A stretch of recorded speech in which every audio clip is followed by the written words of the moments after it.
Evening, ladies and gentlemen. Welcome to the Amityville Union Free School District regular session Board of Education meeting. Today is August 28th, 2024, and the time is 5:34, and I'm calling the meeting to order at this point in time.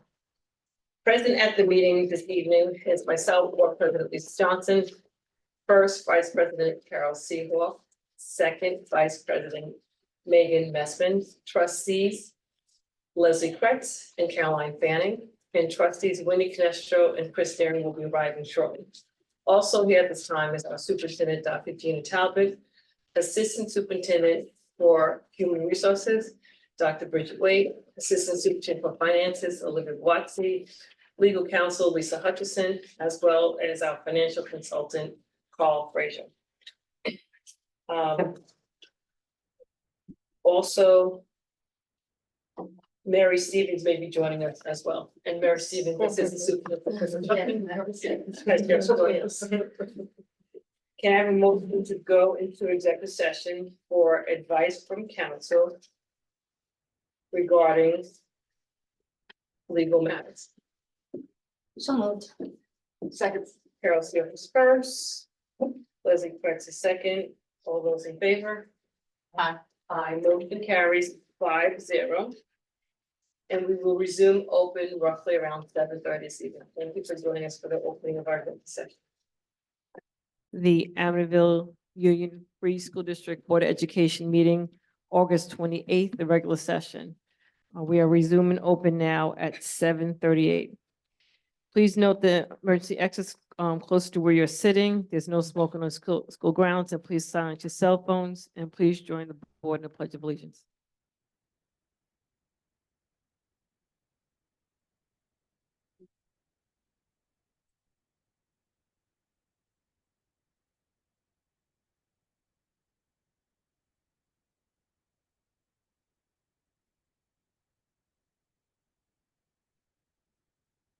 Dr. Talbot, I'm turning the meeting over to you now.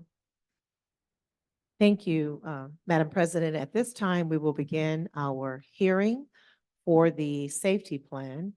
The purpose of the public hearing is to provide for the participation of school personnel, parents, students, and any interested party. The plan was available for public comment for 30 days prior to this adoption date.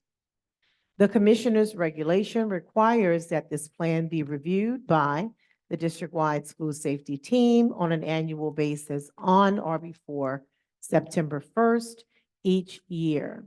Here tonight, assisting us in the presentation of the Amityville District-wide Safety Plan for the 2024-25 school year is Mr. Tom Donahue, who is a representative from Altaris Consulting Group, who provides a security consultant who works in our district for the 24-25 school year, which will be 2 days a week.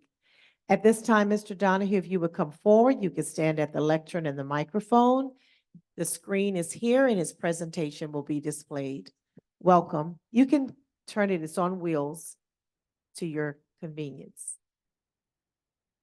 Thank you, Doctor. Can everyone hear me? Yes. Good evening. Just face us this way as a board. Yeah, thank you. My name is Tom Donahue. I am a consultant with Altaris Consulting Group. We wanted to talk tonight about the district-wide safety plan because there have been some changes that the state has made this year. These changes were originally going to be for the 25-26 school year, but they moved them up so that they are going to be part of the 24-25 school year.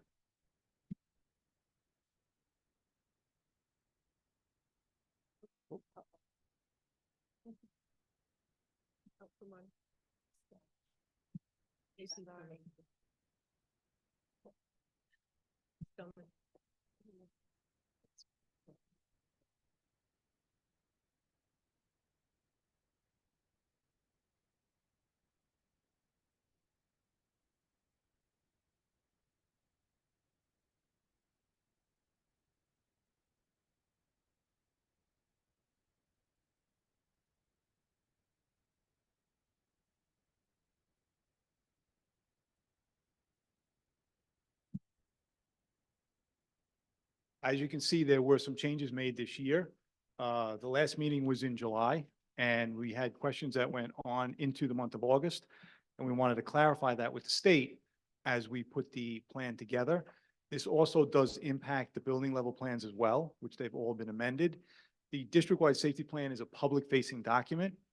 The building plans are confidential, and I'd just like to remind everyone in the room that be very careful with the building level plans. They are not to be emailed or anything like that. We do not want to lose control of that. There is very detailed information in there. The district-wide safety plan is about 40 pages. The building level plans are usually about 120 to 130 pages. Some of the changes that they had this year were, they talked about threat assessment team and a behavioral analysis team. They're both the same. The state will use different language for it, but it both means the same thing. If you have a threat assessment team already dedicated, the state wanted that in the district-wide plan. They wanted you to touch on that, to talk about it. They did not mandate it this year. We thought they were going to, and at the last minute, they did not. It is not mandated, but again, if we have them, we're gonna put that into the district-wide plan. Drill notifications are different for the first time, and we're going to talk about that as we go through the presentation. Same thing with the drill frequency, the way the drills are conducted, and full-scale exercises and consent. These were all things that they changed this year. The state did in the district-wide plan.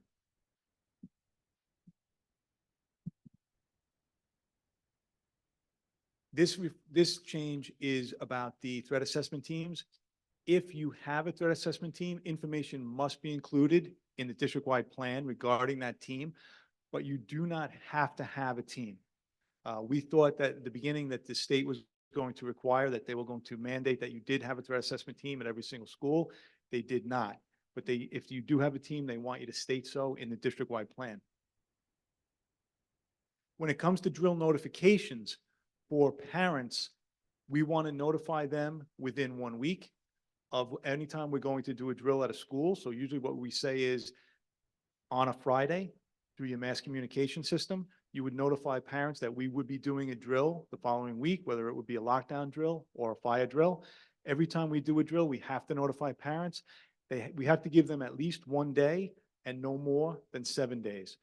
We do not recommend that you tell anyone the date and time, the exact date and time that you're going to do a drill. That could compromise your safety. We would never tell anyone next Tuesday at 9 o'clock, we're going to do any type of a drill. That's too much information. We want parents to know so that this way they can speak to their student, they can speak to their child, they have time to talk about the drill. This way this reduces anxiety. Some children do get anxious when we do these drills, and we want parents to know when we do them. For our students and staff, if we're doing an evacuation drill, we do not have to notify them before we do the drill. For our students and staff, if we're going to do a lockdown drill, we have to make a notification before we do that drill to the parents within that week, but we also have to do it to students and staff as well. And that notification can consist of a PA announcement that says the following message: we are going to have a lockdown drill. It is only a drill. We want you to know that you're going to hear an announcement, but it is only a drill. This was part of the state's they wanted everyone to be informed of these drills to reduce, again, some students do have anxiety. We wanted to reduce that anxiety with our students.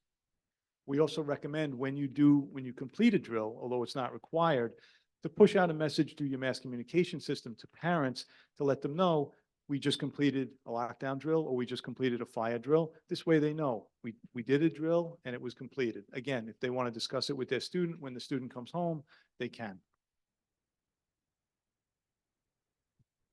This is another change that the state made. Drills must be conducted on different dates of the week and different times of the day. So in the past, we might have said, well, we conduct our drills on a Tuesday at 9 o'clock because it's good for us. It's a good time. The state's now mandating that we do it on different days of the week at different times. They also want us to do it when there is some type of an assembly or large gathering. And a lot of times we haven't done that in the past because those are kind of messy times at school. It's difficult to do drills at arrival dismissal. It's difficult to do drills during a lunch period, difficult to do drills during an assembly. So the state now wants us to practice that as well. The number of drills haven't changed. It's still 12 drills. 8 of them are going to be evacuation drills. 4 of them are going to be lockdown drills. and we're going to have one early dismissal. The change now is you have to have 6 evacuation drills between September 1st and December 31st, and 2 lockdown drills between September 1st and December 31st. And then the remaining drills will be done after the break.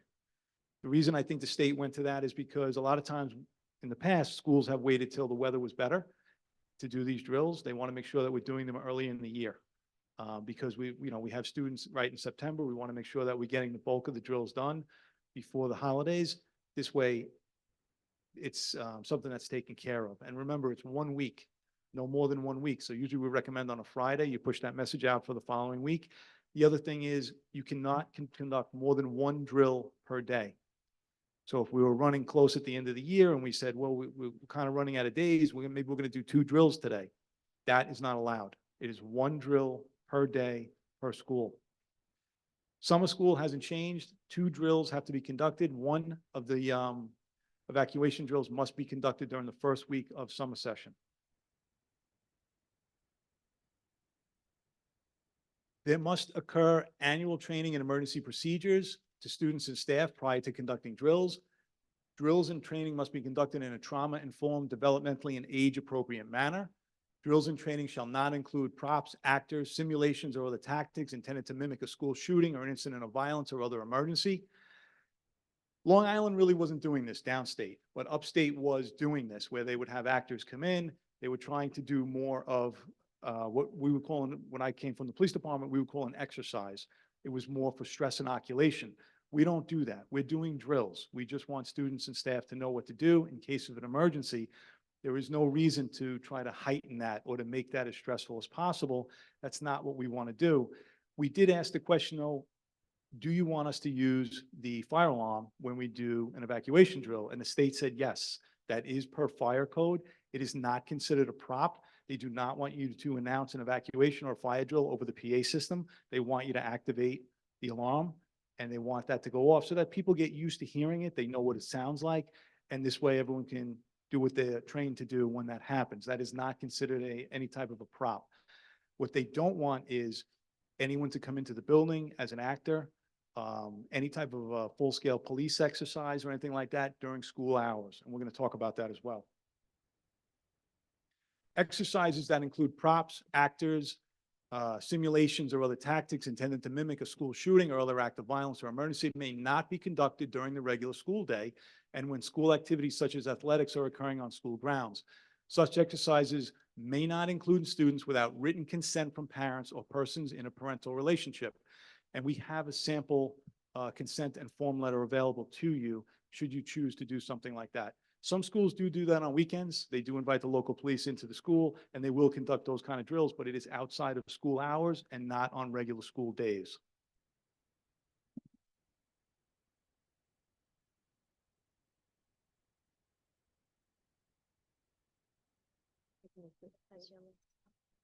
That's the last.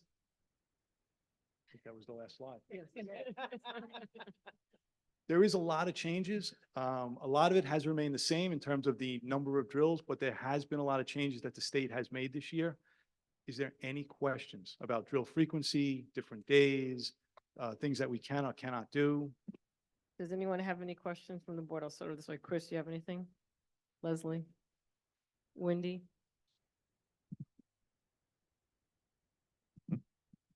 Does Amityville have a threat assessment team?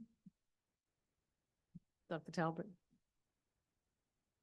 They asked about, is there a threat assessment team or behavioral?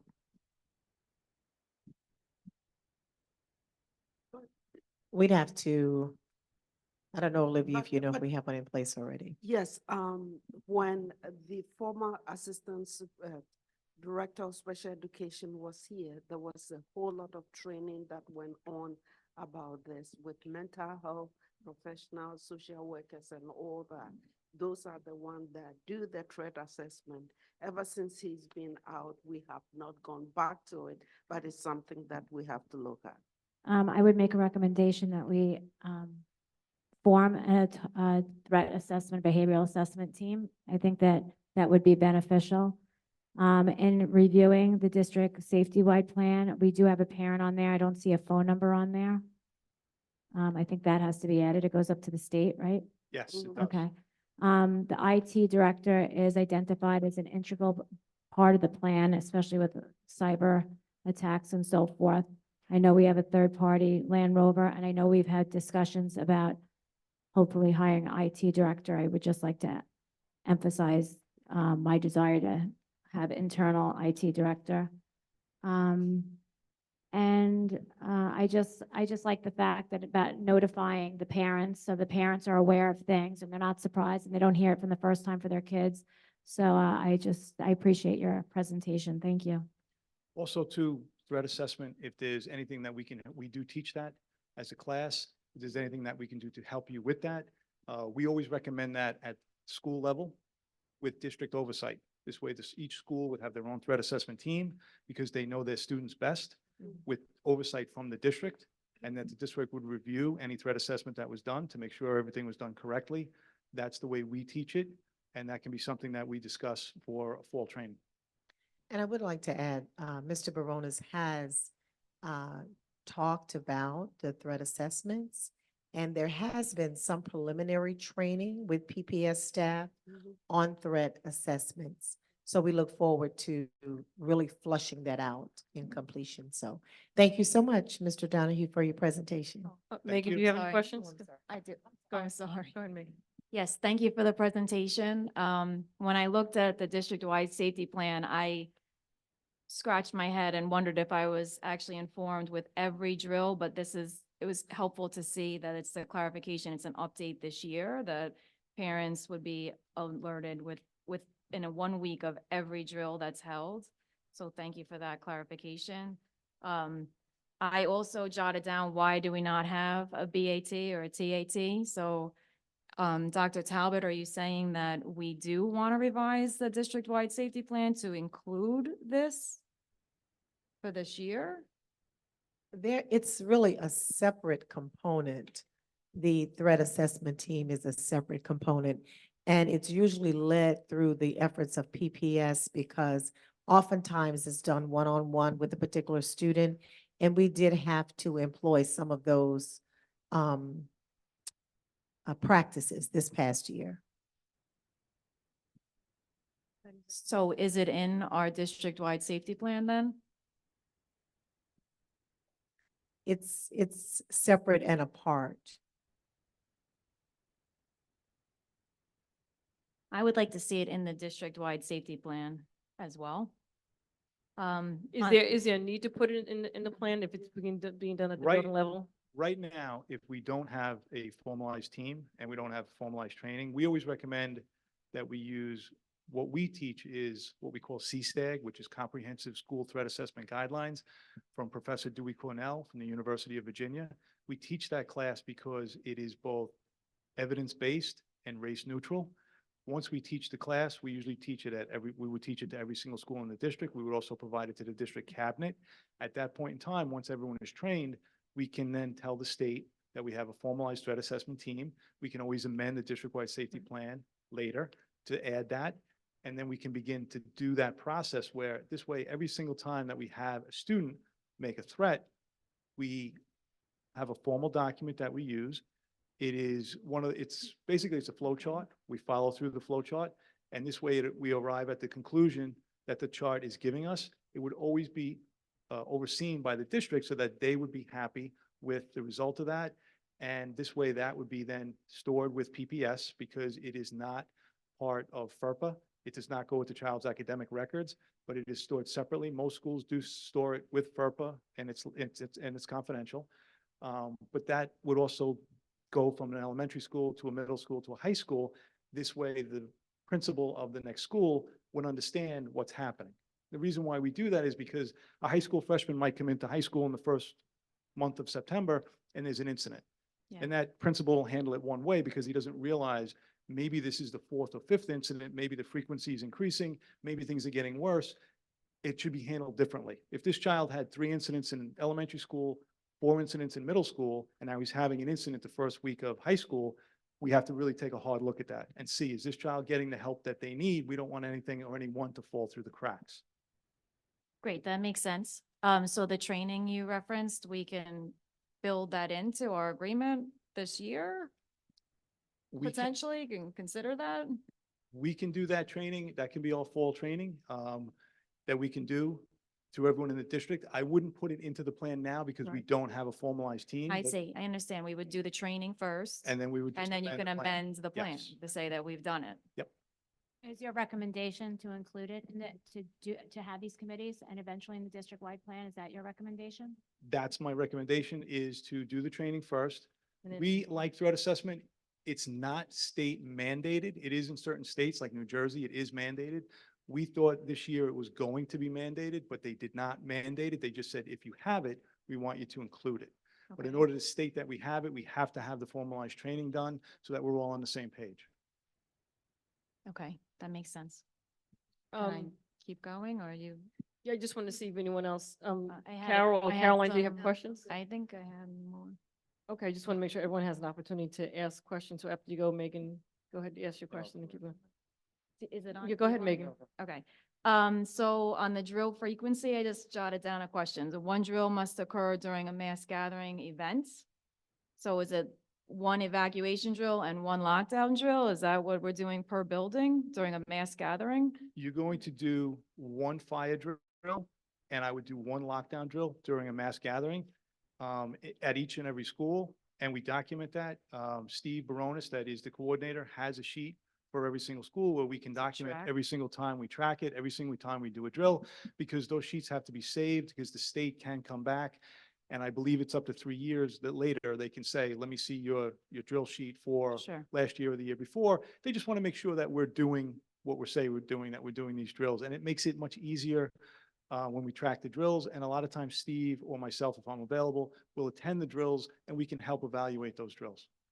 That makes sense. Thank you. And the last one is the exercises that include the props and actors and simulations. We're saying we do not do that in Amityville, and we have no intention of doing that in Amityville. We do not do that in Amityville. We have no intention of doing that in Amityville. If you're going to do that, which some schools do invite the local police in on the weekends to do drills, which are really more of exercises, if you wanted to have someone come in, you have to have parental consent. Right. Otherwise, it is not to be conducted during a school day or during an athletic event. Even on let's say it's a Tuesday night, they want to do it, and you say, well, it's 8 o'clock at night, but we're having a basketball game. Cannot be done. Sure. Okay, thank you. Sorry. Chris? All right, got two questions. If the drill of the police department coming in happened, that's more of an exercise of them being prepared for the building and not the students obviously not being here. So it's just for the police to be prepared for each building, right? Correct. And a lot of times we encourage the police to come, and if they asked us to do a drill on a weekend, I would encourage you to let them, because you want them in the buildings, you want them familiar with your buildings, so that in case, God forbid, there was an emergency, that's not the first time they've ever walked in the building. They know the layout, they know the building, it helps with them with familiarity. But that would be done, something that would be done on a weekend. Okay. And the documentation that you were saying that travels up with the student, That's for Is- threat assessment. is that just within a district, or if the student transfers from a different school that would travel with them? That is only within the district, and when they would graduate high school, those records would be destroyed. That would not be forwarded to a higher education Okay. after high school. Okay. And do we know, has the police department ever done a, I do, yeah, Drill, yeah, yes, they yeah. have in the Okay. past. thank you. Any other questions from the board? One question, are bus drills inclusive of these drills or separate? Bus drills? When you say bus drills, Well, students taught how to evacuate if there's an emergency on buses, if the bus driver runs into a problem, a medical problem, et cetera.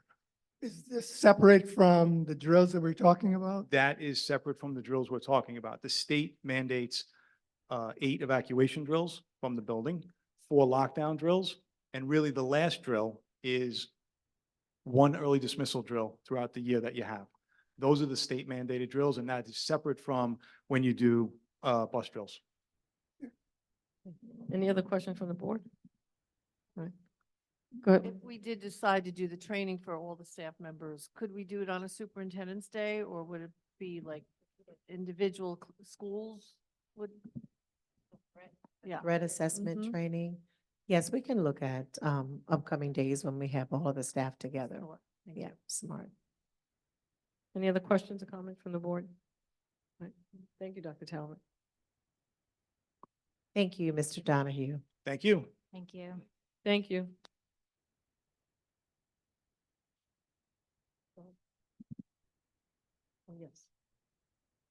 So that concludes the hearing on the district-wide safety plan for 24-25, and we'll be voting on it as we move forward in the agenda. Is the community supposed to be able to comment? No, we're doing it with more presentations. Okay. Go ahead.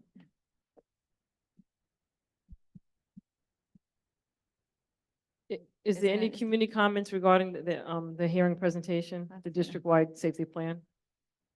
Any community comments regarding the district-wide safety plan? Okay.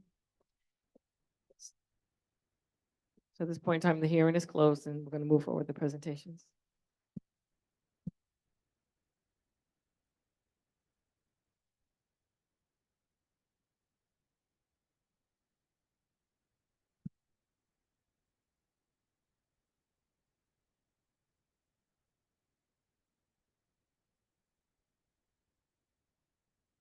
Thank you. Good evening once again to our Board of Education, colleagues, and community. Tonight, we're sort of doing part two to what was presented at the August 14th board meeting. We gave some preliminary numbers around class sizes, and so we said we would come back before school starts to give you an update as to where we are. Excuse me, Dr. Talbot, do we have a hard copy at all? No, you do not have a Okay. hard copy of this. Okay, let's see. Okay, all right. Need a little help with the clicker.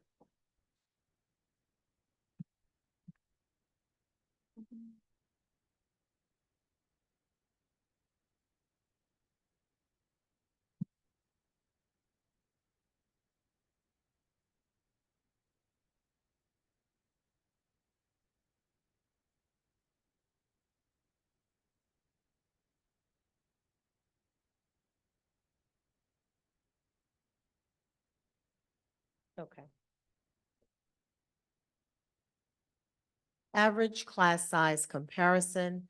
I'm accompanied this evening by Mary Stevens, who has been instrumental in working with our student database system and our building level administrators to update tonight's presentation.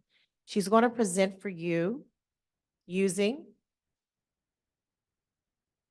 a bar graph and compare for you last year's numbers at this time of the year and this year's numbers. So as we look at our student enrollment, last time we showed you pre-pandemic in the 1920 school year. On Beds Day, our student enrollment was at 3104. And there has been a downward trend in our student enrollment. And as of today, as of August 14th, we were at 2733. So at this time, Ms. Stevens is going to show you where we are at Northeast, and then we will take it from pre-K all the way through grade 12.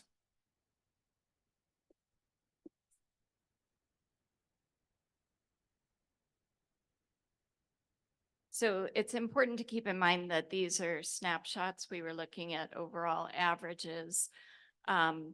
For the bilingual classes and the special education classes, students are enrolled based on their needs and legal requirements for providing services to them.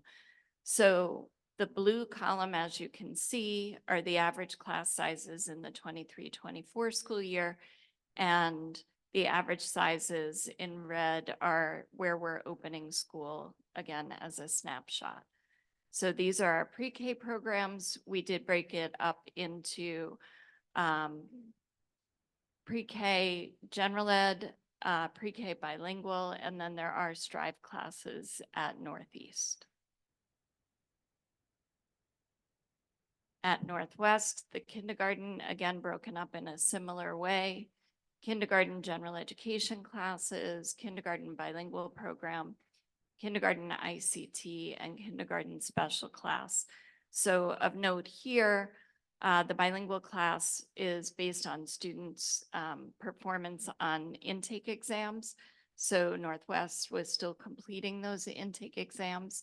The class size looks dramatically lower right now, but it will likely increase pretty quickly. And special class as well for kindergartners. There really was no number as we're looking at the IEPs and who's going to be in that class right now. This is the comparison of Northwest first grade.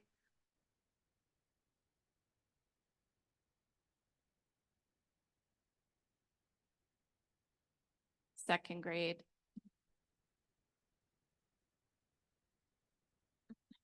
And then moving on to Park Avenue, starting with third grade.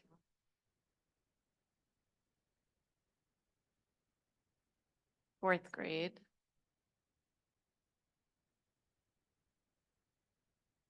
Fifth grade. We broke out at the middle school the sixth grade classes. And then for the secondary programs, departmentalized. So English classes, again, broken down by the content with general education, the ICT classes, and the special classes. Math at the middle school. Science. And social studies. At the high school, the ELA programs, I know there was a question last time, so when calculating these numbers, we looked at the courses that would be graduation requirements at the grade level. So these don't include elective courses. These are just the core classes in each department. Math, science, and finally social studies at the high school.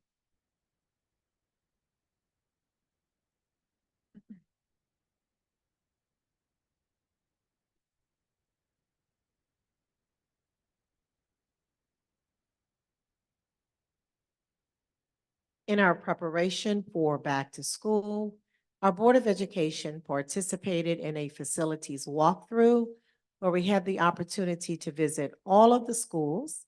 And as you can see, there are some pictures with our custodial staff. One of our summer DOL workers is busy at work. There we are walking in. Which school is this? Northwest. And then we kind of got caught at Park Elementary, and there's Mr. Galena trying to turn off the alarm. We continued with our Board of Ed facilities walkthrough again yesterday evening. Was it yesterday? Yesterday evening. And there's someone at the high school changing the balances, and there are board members visiting the classrooms. Last night, we had the wonderful opportunity to attend the graduation at the high school, and some of our happy families and our graduates,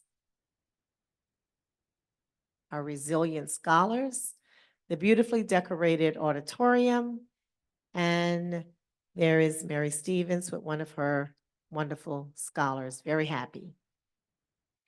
And here is the class of 2024, along with the Board of Education members and the high school building administration. Saturday, we had the wonderful opportunity to join administrators and teachers and staff from the Amityville School District who supported the back to school kickoff. I was amazed to see our faculty so genuinely connected and participating in the community, getting to know families, talking, dancing with the community. There's Assemblywoman Jean-Pierre, who was instrumental in helping to give the life-preserving $2 million to keep Northeast open for this upcoming school year. Ms. Brunson and the National Junior Honor Society, they were so instrumental in doing face painting and giving out goodies, setting up, helping to get organized for the day. And there are smart scholars again at work doing glitter painting, face painting. And we have our wonderful administrators who were there on site, along with our teachers and the Amityville Teachers Association, who gave out over 600 backpacks. Am I correct? Over 600? Over 600 backpacks. And they continue their great outreach today, right outside of Park Elementary, continuing with the backpack distribution. This summer, our administrators took some time to set goals and plan sessions to successfully open this school year. As you can see, there were some turn and talk exercises around academics, parents and family engagement, climate and culture, among other topics. They are continuing with cross-articulation with our Director of Health and Physical Education, talking to one of our elementary principals, human resources, connecting with her colleagues. And as you can see on that slide, we spent time talking about core academic subjects, our expectations, our anticipations, and where we're going this year. Mr. Galena is really focused on his laptop. We had our Director of Food Service communicating with our principals, presenting on where we're going with our food service and nutrition program. Our Assistant Director for Special Education and our new AP were discussing matters of importance. As you can see, our Transportation Director, our Senior Network Engineer was there with our Special Ed Interim Director, and we were all talking about what can we do around these important core values to successfully open school? What are our goals going to sound like, look like, be like? Each administrator presented. There's Ms. Rodriguez and our new principal, John Cardone, laughing over some good news happening at the high school. And so this is just a sample of our Mr. Spence presenting his transportation goals for the year, as well as Mr. Galena presenting his initiatives and projects for the year. Our fearless leaders, welcome back. And so, as you know, we have been continuing with the Budget Advisory Citizens Committee. And tonight, we're going to provide you an update around the dates. Mr. Frazier is going to come. I'm not sure if you have a copy of this presentation, but we'll be very quick, just to bring you up to date as to where we are with your requests to give yourselves more time to gain a higher interest from the community with the Budget Advisory Committee.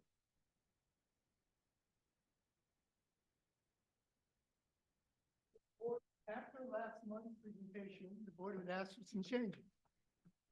One of the major changes was changing of the date, the end date. Just by talk more which- to the mic. The end date by which respondents have to submit their application. That date was September 6th.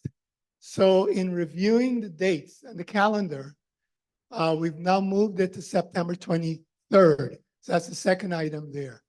The board had also asked for publication of the notification to the community so that they can respond. So what I've done here is showed a timeline of when the publication needs to happen and to meet the deadline of November 12th, which is number 6 of our first meeting. So as you can see there, we have to publish on September 11th, and the board will receive, or the applicants responding will be reviewed by the board to make a decision on which members, if it's more than 15 members potential members who are applying, then the board would make a determination of who those 15 are, up to 15. And those members, once identified, would be appointed by the board on October 23rd with a start date, as I said before, on November 12th. Here's a sampling of the publication notice going to the newspaper. So board, if you can review that, let me know if that's okay to go out, and I will proceed in getting that done next week. Any questions? Thank you, Mr. Frazier, for following up on different advice or feedback that the Board of Education had provided. The only thing that I would just, and I know it was stated before by other board members, that not only utilize the newspaper, but reach out to organizations in the community and make them aware of this, local places of worship as well as businesses in the community. So therefore, we can spread the information wide and see how many people would respond and consider participating in the event. I think the publication notice is fine. Just kind of, I'll read it through closely as anyone else has any questions. So I'm going to start this way. Carolyn, do you have any questions? Caroline? I'm trying to read the notice, but I appreciate the later date for sure. Okay. Carol, do you have any questions? I just wanted to know if the You guys speak into the mic. application was revamped. I know there was questions around asking people about, what interests they have and whatnot. Did we revamp that Yes. form? Yes, that application was revamped we took out one of the questions that was listed. We had 3. And there were also minor changes to the body of that application. Okay, thank you. So, and I believe a copy of that was sent to the board. Right, so now people can check more than one box. They don't, because before it was. Yes. Thank you. Megan, any questions? I don't have any questions because you had made the updates that we had requested and we saw the change in the application, the change in the date, so thank you. Wendy, any questions? Thank you for this. I was appreciative, the application did go home to us and we reviewed it in our packet, so thank you for that. I'm glad to see it's going in the newspaper. There'll be a wider net cast. I think, I mentioned this before, I think it's ambitious, the task before the committee members. I do hope that we gain interest for people to come, and I think people do want to be included in the conversation and sharing of ideas. And, I had mentioned that I think it's a little bit exclusionary, but I do wish for success and I hope for that. But I do have other questions for the other presentations. I don't know if you want me to do that now or not. I will say, So can we just finish the citizen advisory? If Okay, there's any more sure. questions, and I'll come back to you. Sure. Any questions, Leslie? Chris, any questions about the citizen advisory? Just thank you for the updates. Okay, now go back to the other presentation. So go ahead, Wendy. okay. There's a lot of presentations at a board member, at a board meeting. I would like to see these a little bit more spread out. It's a lot. And then to do the board meeting too, it becomes very late meetings. So I have a couple of things that I want to address. First of all, I welcome everybody back. Thank you for being back. I'm sure you're excited for the kids. We went to the graduation. It was great. We love to see the kids push through and persevere. Thank you to the ATA for the back to school drive. I'm trying to figure out what order to do this in. As far as the class sizes, I would have liked to see numbers, not just, columns for that. I am struggling to understand how we are even in some grades and even less when we let go of so many teachers. I don't know how that works out. Like, the math doesn't seem mathing there, but, so I don't understand that. If we let go of all those teachers, how it's less. The other thing that I have regarding classes is I would like to know if we are fully staffed for the start of school, if all the kids have classes for electives and the core classes, because last year they were put into study halls. Are we fully staffed?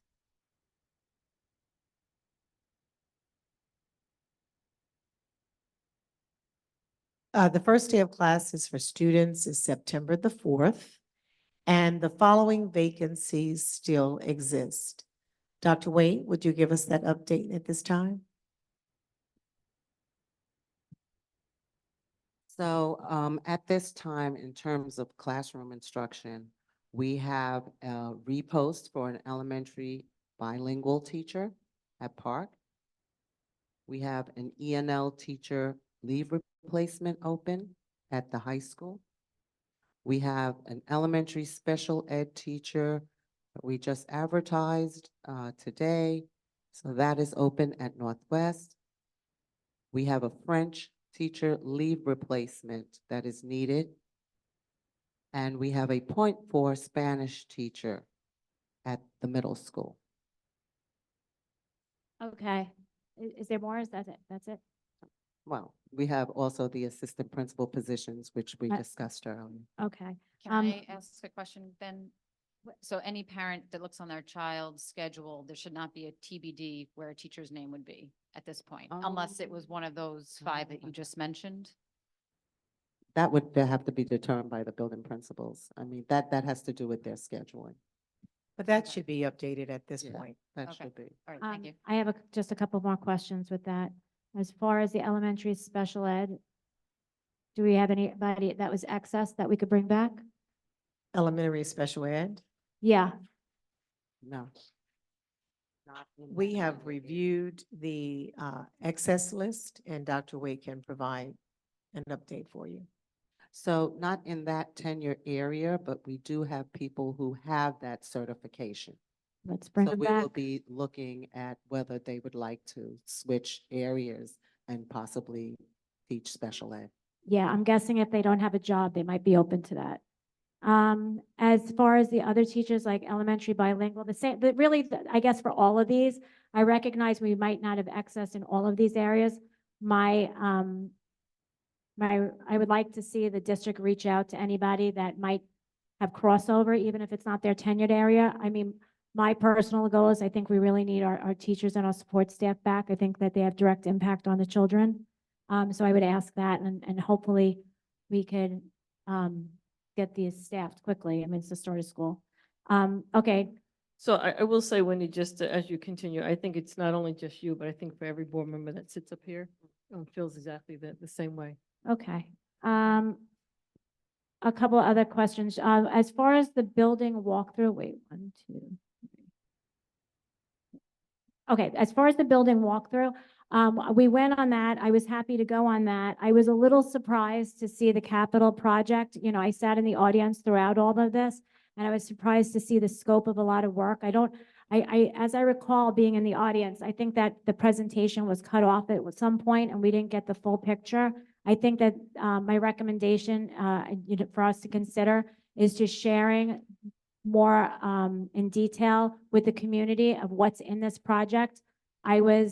I didn't know about a lot of this. Being on the board now, I see it, but being in the audience, I didn't, right? So this is the taxpayers' money. I think that they should be seeing this. I would ask that we do a presentation for the community for them to see this. Because 1/3 of this capital project is for classroom casement replacement that I never heard of before when I was in the audience. So, I would like us to do that. I think that's really important for the community to know what their money is going to go towards. And I think that's all I have. Thank you so much. Thank you so much for your feedback. I know there has been a number of presentations, but in the future, we'll make sure that we're highlighting and making sure it's very clear and plain. Thank you. Can I ask a question again about class size? Is that likely to change still? Because Yeah. Ms. Stevens, you said numbers are still in flux. Yes, because registration is open and ongoing. Did you want to comment? Certainly for our multilingual learners who come in at varying times from other countries, those numbers will definitely change. And then we do have a transiency number that's pretty high in the district. So while the numbers sometimes remain in balance, we do have students leaving and coming at all times. Is there like a best time of year to get like annual snapshot for what it is? Like when would the best time to get an update on the numbers to feel like this is as good as it gets? to have a sense of what's in the classroom. I think numbers change Right. for different reasons, so it's hard to pinpoint a season, right? So So then could we just ask for an update in a few weeks or, certainly. Yeah, I know that it's been long in terms of presentations, and I know we like to try to limit the number of presentations. But I think one of the things that the board had asked for was to get an update on the class sizes and where we were Yes. at. So Yes, I I know appreciate that that. it's been long, but it's something that we had asked to provide an update on, so that way we would know where we're at right now, knowing that the numbers are gonna continually change. Yes. So And- any other comments from the board on this? Yeah, I have a few. Go ahead. So yes, thank you for the presentation. Thank you for comparing it to last year's average, because I was missing a last meeting. I agree it's hard to follow when you're flipping slide by slide a bar graph, to really wrap your head around what that means in reality in the classroom. So a number goes a long way, whether or not it's influx. The one that still jumps out at me is the 6th grade ICT classroom size. And just concern that maybe did I say it wrong? No, I said even the high school, the social Oh, studies. the class, high school yeah, too. yeah. And a concern that the IEPs are maybe not complete with school starting next week. That how confident are we in that we're in those numbers and in those classrooms?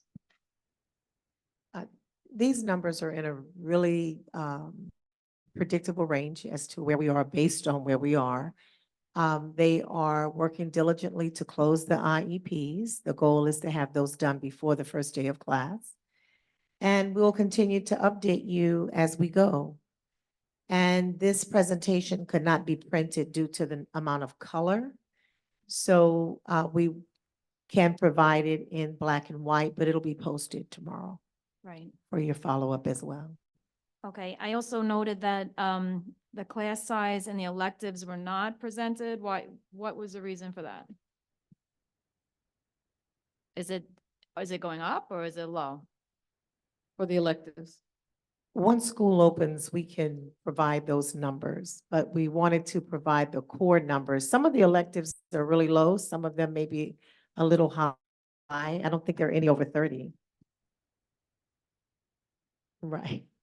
So to organize the data in a way that you can see where we're opening with our core classes was the focus. Okay, thank you. Any other questions regarding the presentations? Comments? Okay. Thank you. We do want to note that the district has made a concerted effort to reach out to teachers who are on the Pell. Dr. Waite has reached out to ascertain as many personal emails of those teachers as possible to keep them aware if they want to be informed when postings are released. So there are some concerted efforts to make those aware of where we are and what's happening in the district.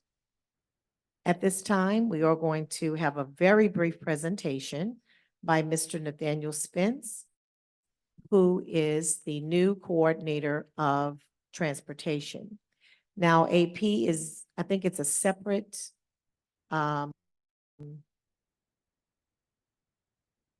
slide deck for transportation.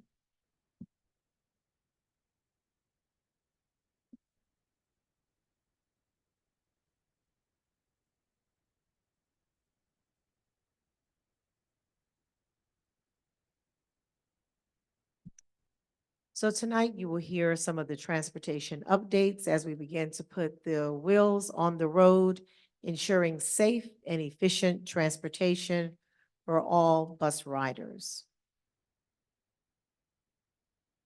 And Mr. Spence is very creative. He is our new transportation coordinator. He started in student transportation in 2007 as a school bus driver. He has worked in school management transportation management since 2010. And he is a New York State DMV 19A examiner and a New York State school bus driver instructor. He specializes in school transportation safety and routing efficiency. Please join me in welcoming to the Amityville School District our new transportation coordinator, Mr. Nathaniel Spence.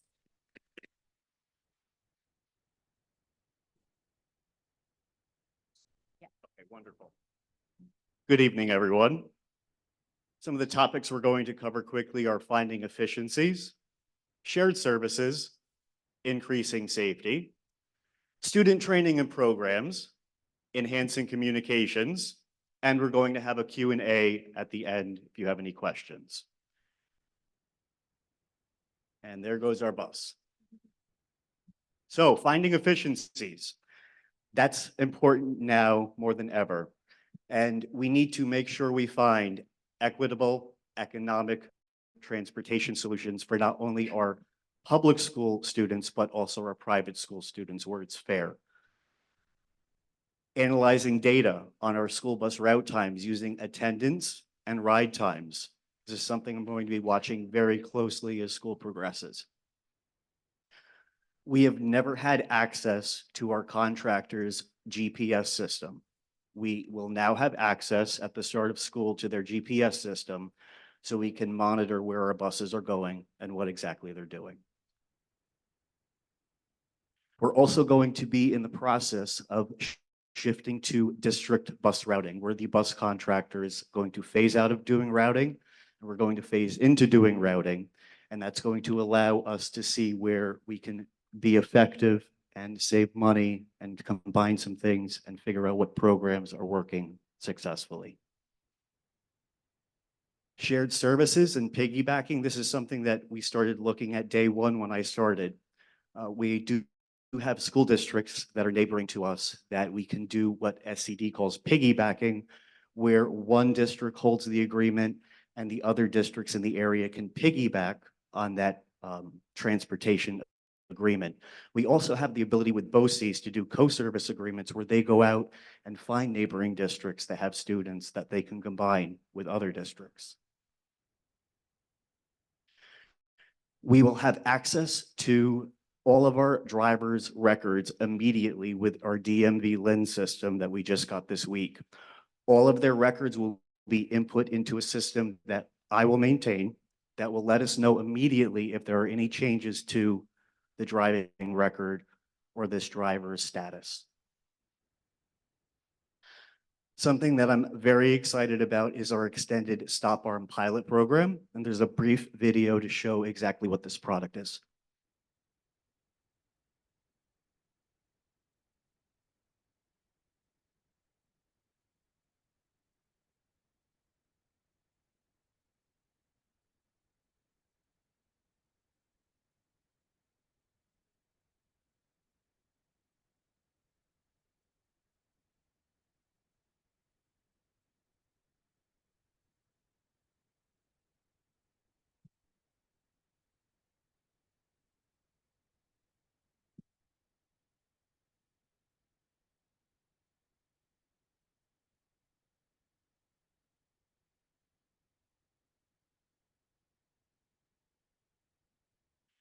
So we all know about the bus patrol program that Suffolk County has. This is going to be an enhancement to some of our buses. We've been given two to do as a pilot program by this Bus Gates company. We're going to be placing them on the routes that have the highest passing motorist violations, which we get a report from Bus Patrol showing us where those areas are. So I'm excited to be able to come back at another board meeting and show you some data on that. Customer service and improving our communications. We're going to start using an issue tracking system. So it's not going to be somebody losing a Post-it because Mrs. Jones called about her bus and it got placed under something else. We're going to have alerts if we miss something to keep us on track, to make sure we're doing the right thing for our parents and our community. We're going to be getting bus information out electronically via Parent Square. I didn't want to do that before school start because it can really mess things up. And I've seen that in the past working at another district. So looking forward, you will be able to get your schedules via Parent Square in a few weeks. And I'm also going to be at the back to school nights. So if any parents have questions about transportation, they can see me directly. Student sensitivity training, this is something that I've been doing for over 10 years now. I am trained in a program called Conscious Discipline. And basically what conscious discipline does is it gets us to focus on managing a child's emotional mayhem. And you can't manage somebody else's emotional mayhem if you can't manage your own emotional mayhem. So I'm excited to be able to teach our bus monitors this, so they have some more tools to be able to de-escalate some of our special needs students. Also, behavioral programs, we're going to be doing certificates for the smaller children, K to 5, and finding other incentives that work within our budget for middle and high school students. And I also feel that if we do have a student that gets written up, not just throwing them in detention, finding a video that we can show them or some sort of an activity, reiterating the importance of staying safe on the school bus and why they're getting in trouble for what they just did. And of course, the community feedback matters to our department, my department. Please, if you have anything that you need to know, give us a ring, send us an email. I'm more than happy to help you. And does anybody have any questions? I have a question, just on the behavior modifications. Is that something that will be done in collaboration with the building principal and assistant? It's something that I'm going to start off by collaborating with our bus contractor to ensure all of our monitors have the same training. And then we can discuss that later on. No, I think you were talking about the slide that has elementary, intermediate, best bus behavior and the certificate. Oh, yes, that will be direct with the staff and the principals at the elementary and the intermediate schools. Okay, and then just for clarification, for the bus arm, so it's just only 2 buses right now that will have that? Yes, that is correct. We're going to analyze the data, see how well it improves things. A product that I did deal with in the past reduced passing motorists up to 85 to 90%. The cameras are effective, but only after people get a ticket. This is actively preventing people from trying to go around our buses with a 4-foot extension that lights up. And just one last question, then I'll pass it on. For the shared services and piggybacking, just for my clarification on that particular item. So when you said one district holds the agreement, what type of collaboration would occur? So for example, if there's certain students that live in one district and they're all going to BOCES or to a private school, then they will join together to. Right, so essentially, if COPEG has students that we can piggyback with them, because they're so close, we can just hop over the border and have an agreement with them where if we have 3 students and they have 3 students, they're paying 50% of the ride, we're paying 50% of the So ride. that's going to either like private schools or BOCES or whatever. That is correct. Any of our out-of-district routes. And I have to add, we already met with both, with COPE. Yes. And they've been looking at their contract to see where we can piggyback with them. Unfortunately, they came back to us and said, you know, the language is not in their contract. However, we asked them to go back to their council to see what we can do jointly. They identified about 7 routes that we can work together with them. Okay, I think I see Wendy and I think I see Chris. I never thought I'd be And so excited about transportation. That was pretty wonderful. Thank I'm you. really looking forward to it, and that was really great. I mean, that's the first thing I have to say. Like, I'm very impressed. I have a couple of questions. The DMV lens, did we have that before or we didn't? Is this going to be the first time? No, this is new. Welcome aboard. That's great. As far as combining with other districts, my only concern is, are these children going to be on buses longer? And I worry about that because if kids are on buses longer, then sometimes behavior can get out of control. They get tired or whatever. That's a concern for me. I don't know if you've addressed that or how you. Absolutely. And it would be on a case-by-case basis and depending on what needs the students require on those routes. And we also talked about it when we met with COPE. Yes. It has to be the location of their homes have to be very close for us not to avoid the kids being on the buses for a Right. long That, time. that makes a lot of sense. Again, I have to say that was really fantastic. I would really look forward to another presentation after the school year started, maybe a month or two into it. We could see if some of these things implemented, how it's been going, any, trends that you're seeing. I would love to hear more from you. Thank you and welcome aboard. My pleasure. Thank you. Chris? Yes, so I'm excited to see the results on all these programs. For the extended stop arm, if a motorist does come in contact with it, is it like a brake system on it where it wouldn't stop the entire route from continuing? It doesn't break away, but if it does get whacked, it would bend back and retract back into the street. It is designed to do that. What I will tell you about the other product that I have experience with, it's far larger and heavier, and there's over 1,500 installed nationwide, and nobody's ever hit one of those. So it really does make people far more aware that they need to stop around our buses, particularly 110, because you have that large area where the fence is close to Southern State. So if the first time does happen, if somebody does hit into it, would it end up stopping the bus from completing the route and like getting a whole police interaction? It all depends on the situation. I would hate to say no and then have a situation where that occurs. So, there's always openings for anything to happen. So, All right, thank you. Leslie, did you have a question? Yeah, I just wanted to say there was an issue back when a couple of weeks ago, a few more weeks ago for St. Martin's kids, and a letter went out. You were very, very gracious to all the parents and all the chaos and all the craziness. I wanted to let you know that it got all straightened out and it was a mistake, I guess. That's what happened, or I don't know what happened, but it all it worked worked out. out. It all worked out. The other thing with the piggybacking and the combining, when will that come to surface? We were aiming before the start of school, but because of legal agreements and trying to find logistics, it's probably not going to be until, close to the end of September, if not October. Okay. Yeah, we'll follow up again with COPEG Mhm. and see where they are, because they are the lead and we are piggybacking. Oh, they're the lead. Okay. And one more thing, has everyone gotten their bus schedules?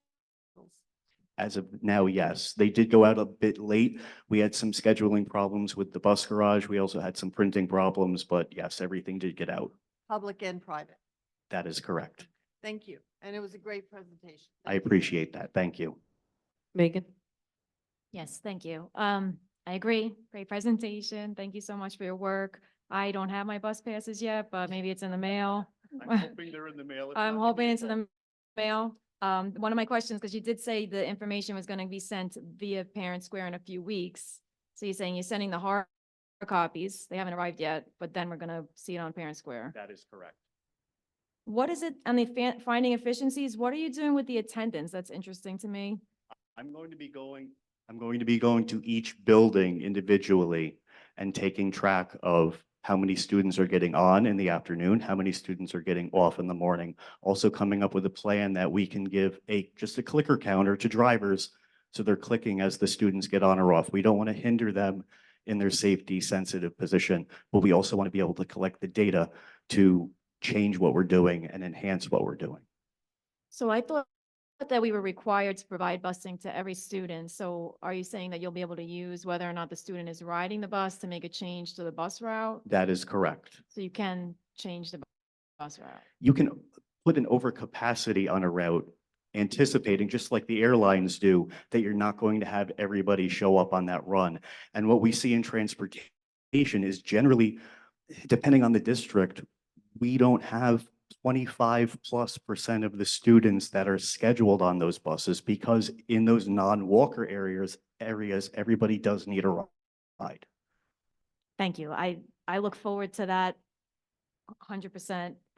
Kids don't ride the bus. Why do we now have the GPS system on the bus? What changed? I asked the contractor if they had it. They said yes, and I said I would like access to it, please. Thank you so much. The piggybacking, you're saying may happen in a few months, I'm hearing, it's not planned for right now.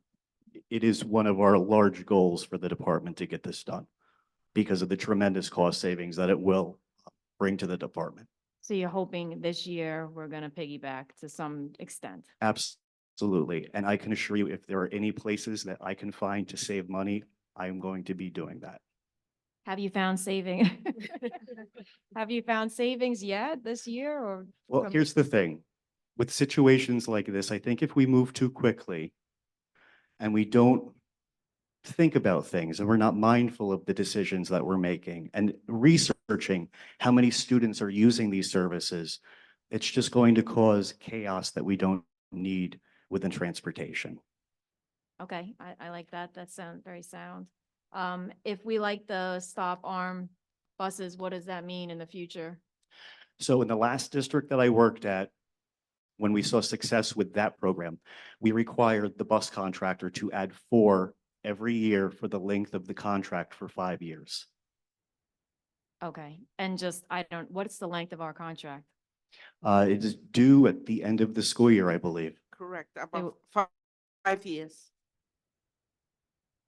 Would it be at a cost to change the contract to include more of those buses? I think being that the contract is up this year, it would make more sense if we just included it in a new RFP and contract rebid. Excellent.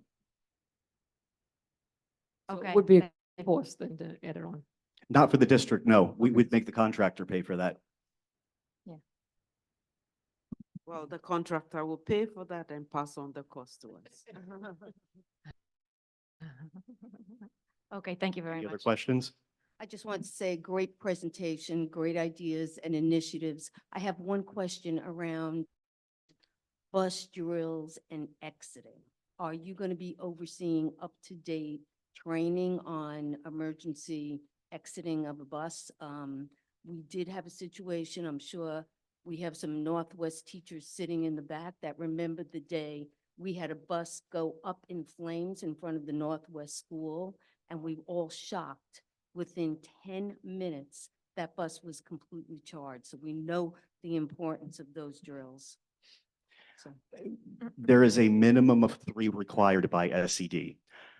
In districts that I've worked in the past, I increased it to 4, and that's something that I would like to do here because, you know, we're doing 8+ drills in other areas, but buses are really the most dangerous thing that we have kids get on.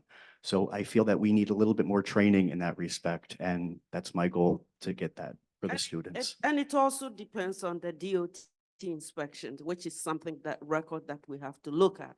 Because we are dealing with contract vendor, we don't have direct access to those information.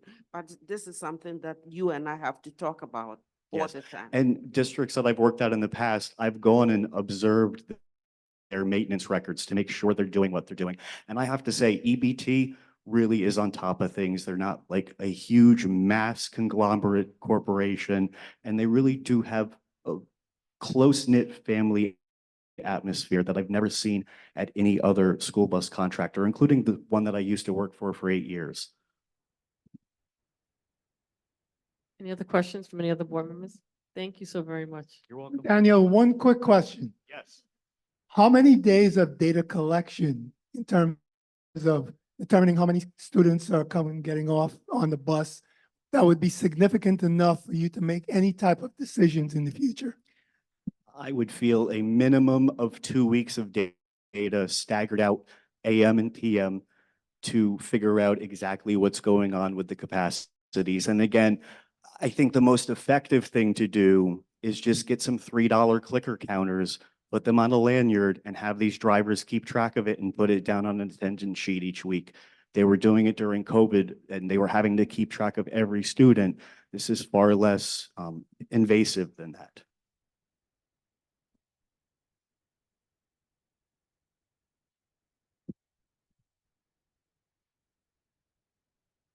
This concludes the superintendent's presentations. Thank you, Mr. Spence. Thank you, Mary Stevens. Thank you, Carl Frazier, for your presentations on tonight. Thank you so very much. At this point in time, any community input regarding board agenda items only?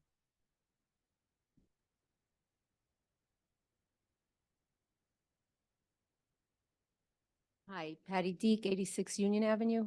Just a quick question about a change in the agendas that have been posted online, starting with the August meetings. I noticed that all of the personnel actions are back to being a numerical list on the main agenda with nothing attached online. Now, when I got here tonight, I did find everything that was attached online, but it's troubling to anyone that's listening at home that they may not know exactly what the details were. When you look at tonight's list, for example, we have a lot of club appointments being made, but it doesn't denote that it's the high school. It doesn't denote the stipend, et cetera. So I would just ask that, I understand these are agendas when they go online, but when I looked back at the 14th of this month and the 22nd of this month, I believe the dates were, the 15th and the 22nd, they still are not online as minutes. So I would ask that maybe these, or could we, and my question is, could we include these tables once the agendas become minutes? I think it's actually as agendas too, because people at Sure. home need to see them. No, you're correct. Thank you. Thank It's you. definitely something that we are working on to make sure that they all in place. So by September, yes, Thank you. thank you. Any other community input regarding agenda items? All right, seeing none, I'm going to move forward. So I'll do agenda item 3A1 first. Can I just say something about 2A? Yeah, the board minutes were not, go ahead. Well, we received minutes for the June meetings and the regular meeting in July. And everything looked fine, but we're being asked to wait to receive the other ones that interim clerk Becker is still working on. And almost to the previous Just speak a little bit speakers, closer to the mic. to this previous speaker's point, people want to know what's going on. We have official minutes that we could have approved. We could do it right now. I think we should. I don't think if someone gives us the minutes and they're good, we should wait approving them and posting them online. I will double check, but and please correct me if I'm wrong, the minutes are still being worked on, still being reviewed because she's going back to listen to the audio and whatnot. So therefore, she got feedback, she looked at it, and now she's listening. So she's still making corrections for the minutes. Go ahead, Eileen. I'm picking up from the previous district. Just speak a little bit closer. Oh, I'm picking up from the previous district clerk. I have no notes. I am scrambling to find the agendas. I'm scrambling to find the changes from the agendas from the meeting that's not reflected. I have to go around and ask and then Maybe I just misunderstood. In the transmittal, I thought it said that you already completed the June meeting. I had finished some, but then when someone said something to me about, that I missed something, I was like, great, I have to go back and listen. And listening to the audio, Takes time. it's Okay. not fun. All right, I get it now. I It- was it's under ju- the impression yeah. that they were good to go and we No. were just sitting on them and No. I didn't want to I sit don't on them. sit on anything. Oh, Oh, you buzzed yourself. Okay, good. Neither do I. but anyway, previously as the district clerk, I did a 24-hour turnaround because I had the control. I'm at the meeting, I know what changes and I know where to go to get the corrected and revised resolutions to rebuild the agenda. I get it done, but Yeah. I've been scrambling and just I not getting appreciate what I what you need. sent on Friday and I understand. I that this- try, yeah, I okay, wanted thank to, you. get it going because I hate when things are not done on time. Oh, It's, can I you make know- a comment? To the speaker's point, that has been something that we've noticed. I know that I've noticed, I've been asking for a long time is, and to be fair, Ms. Becker just came on, but it is frustrating when you're looking at an agenda and you want to know if you want to come, or you have a specific question, or you want to follow along, and even to correlate to the minutes. It's very difficult to correlate to the minutes because it's talking about that specific time. So I support that. I hope that we do that.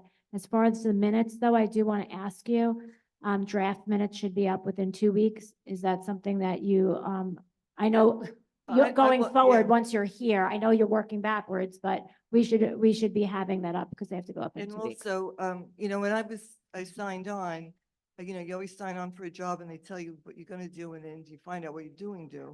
I've been overwhelmed with subpoenas, FOIL requests, things that have not been done. I don't know where they are. Purchase orders, invoices are all undone.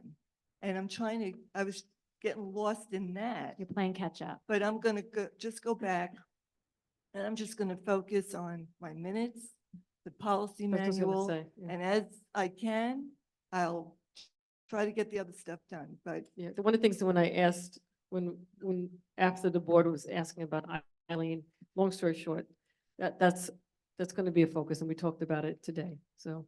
Well, it's the only, done the only tomorrow. thing is foils do have to be acknowledged and within a Yes. certain amount of time. So is Ms. Fitzwatsky helping with, I don't know how that's working out. I know it's going to you, but Well, the other thing is, So, we're Eileen, I down think- a go ahead. secretary Right. down there as well. Right. So whatever she used to do is now coming to me. yeah. So one of the things that we're gonna do, I spoke about it with Eileen just this afternoon that, and this is, we'll move on, but we'll sit and talk to all involved, therefore we can get this corrected and move forward. We appreciate you being here, though. All right. Can I have a motion for agenda item 3A1, please? Motion. Winnie Knestros first. Leslie Kretz is second. Any questions? Plan was already presented. We asked questions already. All those in favor? Aye. Oh, Wendy was first and Leslie was second. All those in favor? Aye. Aye. Motion carries 7-0. From 3B1 through 113, do you need me to do anything separately? 1 through 5. Can I have a motion for agenda item 3B1 through 5, please? Motion. Second. Chris Naren is first. Wendy is second. Any questions or comments regarding these agenda items? Seeing none, all those in favor? Aye. Motion carries 7-0. Can I do agenda items 3B6 through 45 or all the way down, or does anyone need To 23. to have a motion for agenda item 3B6 through 3B23, please? Motion. Chris Neering is first. Second. Carol Seehoff is second. Any questions regarding any of these agenda items? Yeah, I wanted to talk about this a little bit more. We brought this up at a previous meeting, and we had some conflicting information, and then we got information from the audience. So I have a couple of questions. So the teacher union president only said this after we had a vote on something, and I wish I would have had the information before, right? It's helpful. So this has only been in place for 2 years. And it was about articulation, but articulation should be happening with the principals, correct, within the buildings? And then if there's articulation from building to building, why aren't we doing that on days with no students or on Regents days so that we don't have to have this extra? I don't know if Ms. Stevens wants to answer, or Ms. Talbot, but the other part of this too is, I don't know that there's enough time. I read the description. I don't know that there's enough time in a teacher's day to do everything that's listed. And then some of the things that were listed as the description was implement instruction with integrity. Like, aren't we doing that? We should be doing that. Keep track of supplies. I mean, this should be happening. Departments should be having their budget, saying what they need or not. And I was interested in data to see how this correlates with student achievement, which really there hasn't been any increase in student achievement. And just so everybody understands, we had a one-time $2 million infusion. So we have $2 million in the hole going forward. Northeast is a real concern for us. So it's up to us as a board to scrutinize every single dollar. While we would like to give everything, we can't always do that. When I look at this, this is $63,000. But then I think we've had so much teachers and staff access. A goal of mine is to bring back teachers and support staff because I think that directly impacts students, to alleviate the pressure and the burden of the current teachers.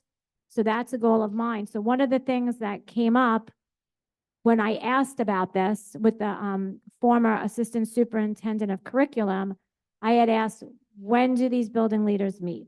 And she said, the building leaders meet after school. So my next natural question was, are those who are meeting with the building leaders, it's on their own time now, are they receiving stipends to do that, right? It's off their own time. So then she switched the answer and she said, no, they're meeting during the school day, but not everybody has the same off period during the school day, has a free period during the school day. So there's just been not like really clear data on this. So, I mean, I would like to, and just because it's, I mean, we were able to do this without having these building leaders before 2 years ago, and we have such financial strain on us. We have to, make hard decisions now, and it's difficult on us to scrutinize this. And I want to do things that mostly touch kids and that directly impact kids. And I think more teachers in classroom and support staff directly impacts kids. Thank you. Any other comments on this item? I would also like clarity as to how this is implemented and how the effectiveness of it is evaluated and documented. I think I had gotten a response back by email that the reviews are happening. And that was the extent, unfortunately, of the response. So just to better understand that this is being implemented effectively and directly correlating to increased student achievement would be helpful in approving the additional assignments. Dr. Taub? So the building level leaders, they cover a large spectrum of responsibilities. Their first and foremost focus is instruction. They are working directly with the building administration and the teachers in various departments to ensure that data meetings are taking place, their professional learning meetings are taking place, data is analyzed, that assisting the administration with ensuring that resources, supplies are properly allocated. Now, let us remember that the high school for 24-25 school year will be without department chairpersons. Building level leaders will be helping to fill the gap that some of these department chairpersons were responsible for. Let us also remember that our assistant principals have been downsized in the buildings, and these building level leaders are held accountable by the principals and the building administration to assist in carrying out their duties and responsibilities. I'm going to ask if Mary Stevens would shed some additional light as a principal of the high school, and that she'll be working closely with them in this capacity as well. So I think I would add details. You may need another mic. Can you just? I would add details on the ENL and special education leads, that they are carrying out responsibilities where they're helping to make sure students are getting the services that they need. They provide support to teachers who have students in their classrooms and need help with instructional strategies to support those learners. I'm not sure what other questions you might have had. Well, I have another question because you said last year we had department heads, so we need them because we don't have department heads this year. But last year we had department heads and we had building leaders.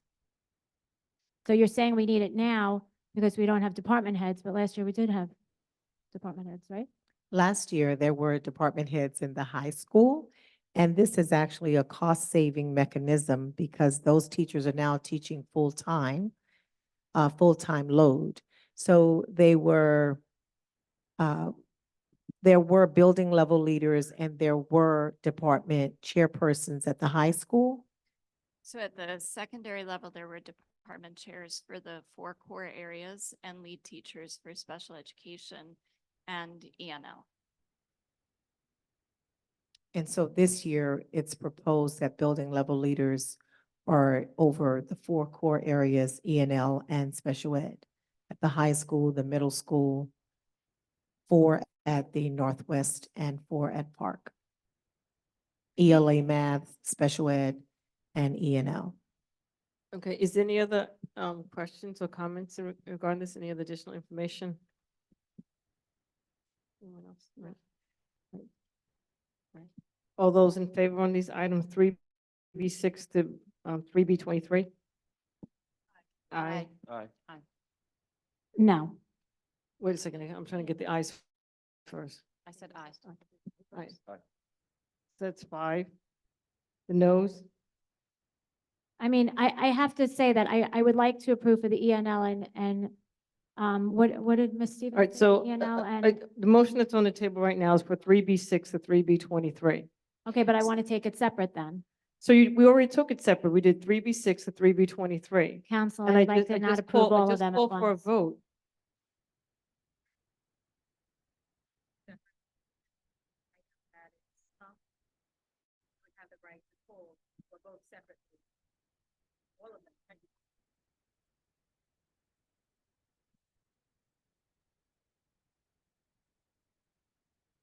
Now we're gonna have to go back and take a look to see which are which in order to vote on it.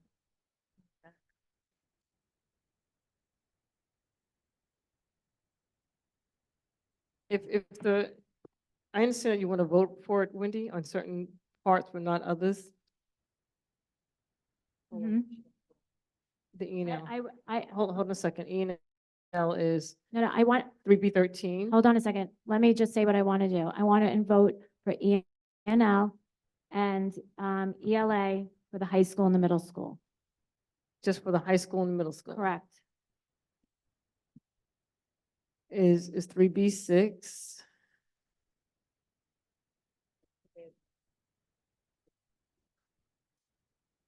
Maybe 9. I'm looking at it. It's ENL.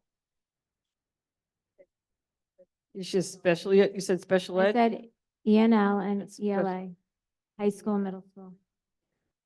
ENL, and ELA. So it's 3B6. 3B6, 3B20 is ENL at the high school. And so 3B23. 3B23 is just English. So right now it is Is that, 3B6 is ELA, 3B, you said just at the middle school and high school. You said That's what ELA in, Ms. Stevens, you spoke about the data for Special ENL. education and ENL. So it's special education and ENL? Okay, So- those so are the ones community I just- want to just approve for the hold- high school and middle can the school. audience just kind of keep it down just a little bit because I'm just trying to hear what's being requested. So say that once again, please. ELA, No, ENL and special education, right, Ms. Stevens? That's what you said for the middle school and the high school, please. so now I'm going, so if it's ENL and special ed for the middle school and high school, now we're talking about 3B9, which is special ed for the middle school. 3B19, which is special ed at the high school. And 3B20, which is ENL at the high school. So those are the 3 items. So let me just write those down, please. 3B9, 3B19, and 3B20. So I'm going to have to rescind that motion.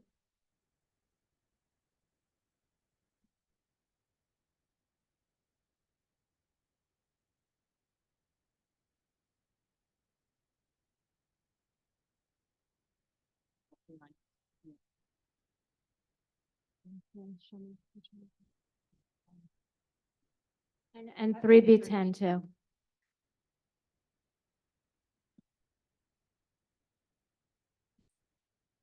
Hold on, I'm just writing down 3B10.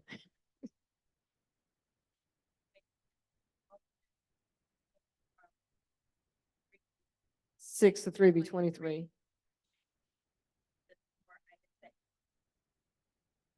Amend the motion to vote on to 3B9, 3B10, 3B19, and 3B20. So can I have a motion to amend this vote for 3B9, 3B10, 3B19, and 3B20? Motion.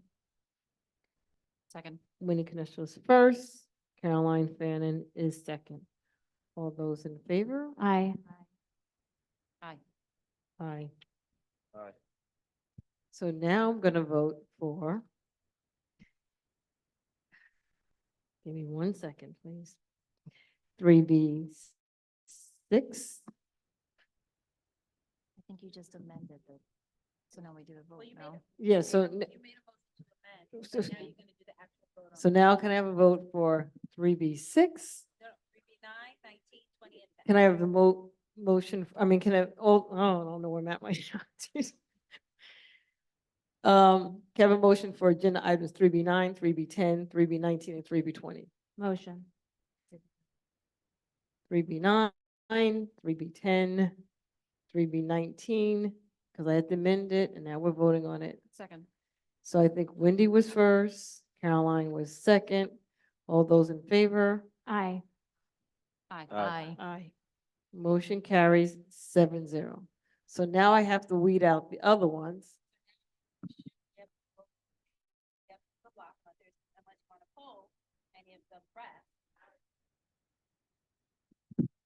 So the board should be able to vote on the rest of the items as a block vote unless there is a request from any board member to pull any individual items to vote separately. So the motion that I had on the table for 3B6 to 3B23. Well, that's gone. You amended the previous vote, so now the balance of the items may be voted on unless any board member wants to pull any to vote on separate. Okay, so So that vote counted, and now she does it all. So now what I'm asking for is anywhere for the remaining numbers between 3B6 and 3B23.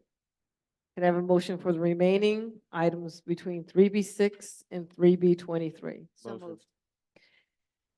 Carol Seehoff is first, Chris Nearen is second. All those in favor? Aye. Aye. Motion carries 7-0. Does anyone need anything done separately from 24 down to 113? Up to 49. Have a motion? Are we sure we want to do between 24 and 49? Is anyone, do we need to do anything separately out of there?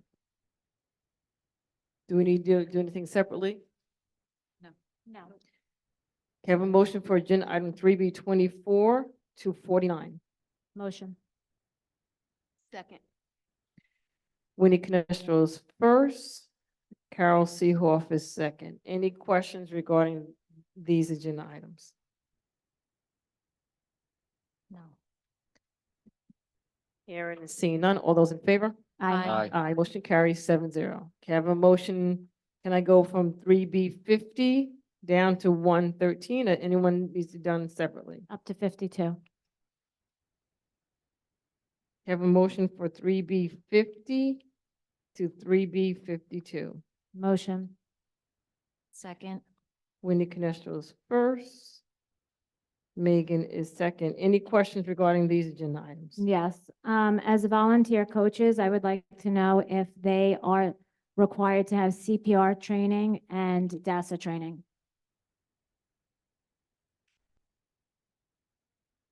The feedback regarding the volunteer coaches, I believe you did check in to ascertain that information.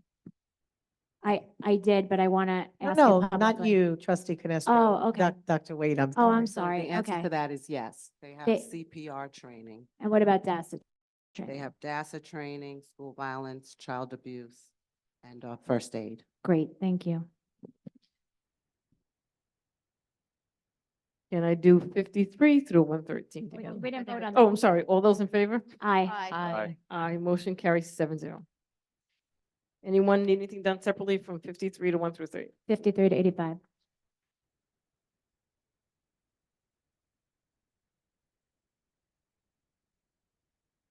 Can I have a motion for agenda items 3B 53 through 3B 85? Motion. Second. Chris Nearen is first, Wendy Canestro second. Any questions regarding these agenda items? Yes, I have a question. I didn't realize the last time we approved supervisors, there were non-employees on there, retired employees. We're approving a lot of people, so why are we approving, like, employees should have first right to this? Why are we approving non-employees? So when the advertisement is done and the director of athletics make his recommendations, it's a pool of those who are qualified to fulfill the responsibilities, and they are called as needed or as they are available to fulfill the different responsibilities of supervision. Okay, I would hope that employees have the first right to this, and we are approving dozens of them. I would hope that the employees can fulfill these supervisions. Any other comments or questions? All those in favor? Aye. Aye, motion carries 7-0. Can I do 86 through 113 together? Just 86? No, 86 through 113. Just 86? Oh, sorry. Can I have a motion for agenda item 3B 86? Motion? Second. Megan is first, Caroline is second. Questions or comments? I had a comment. I didn't want to just glance over this. I think that Mrs. Rodrigo's resignation is a big hit to the district, and I just wanted to acknowledge that. I think that she was an asset, and I'm very sad to see her go. Thank you.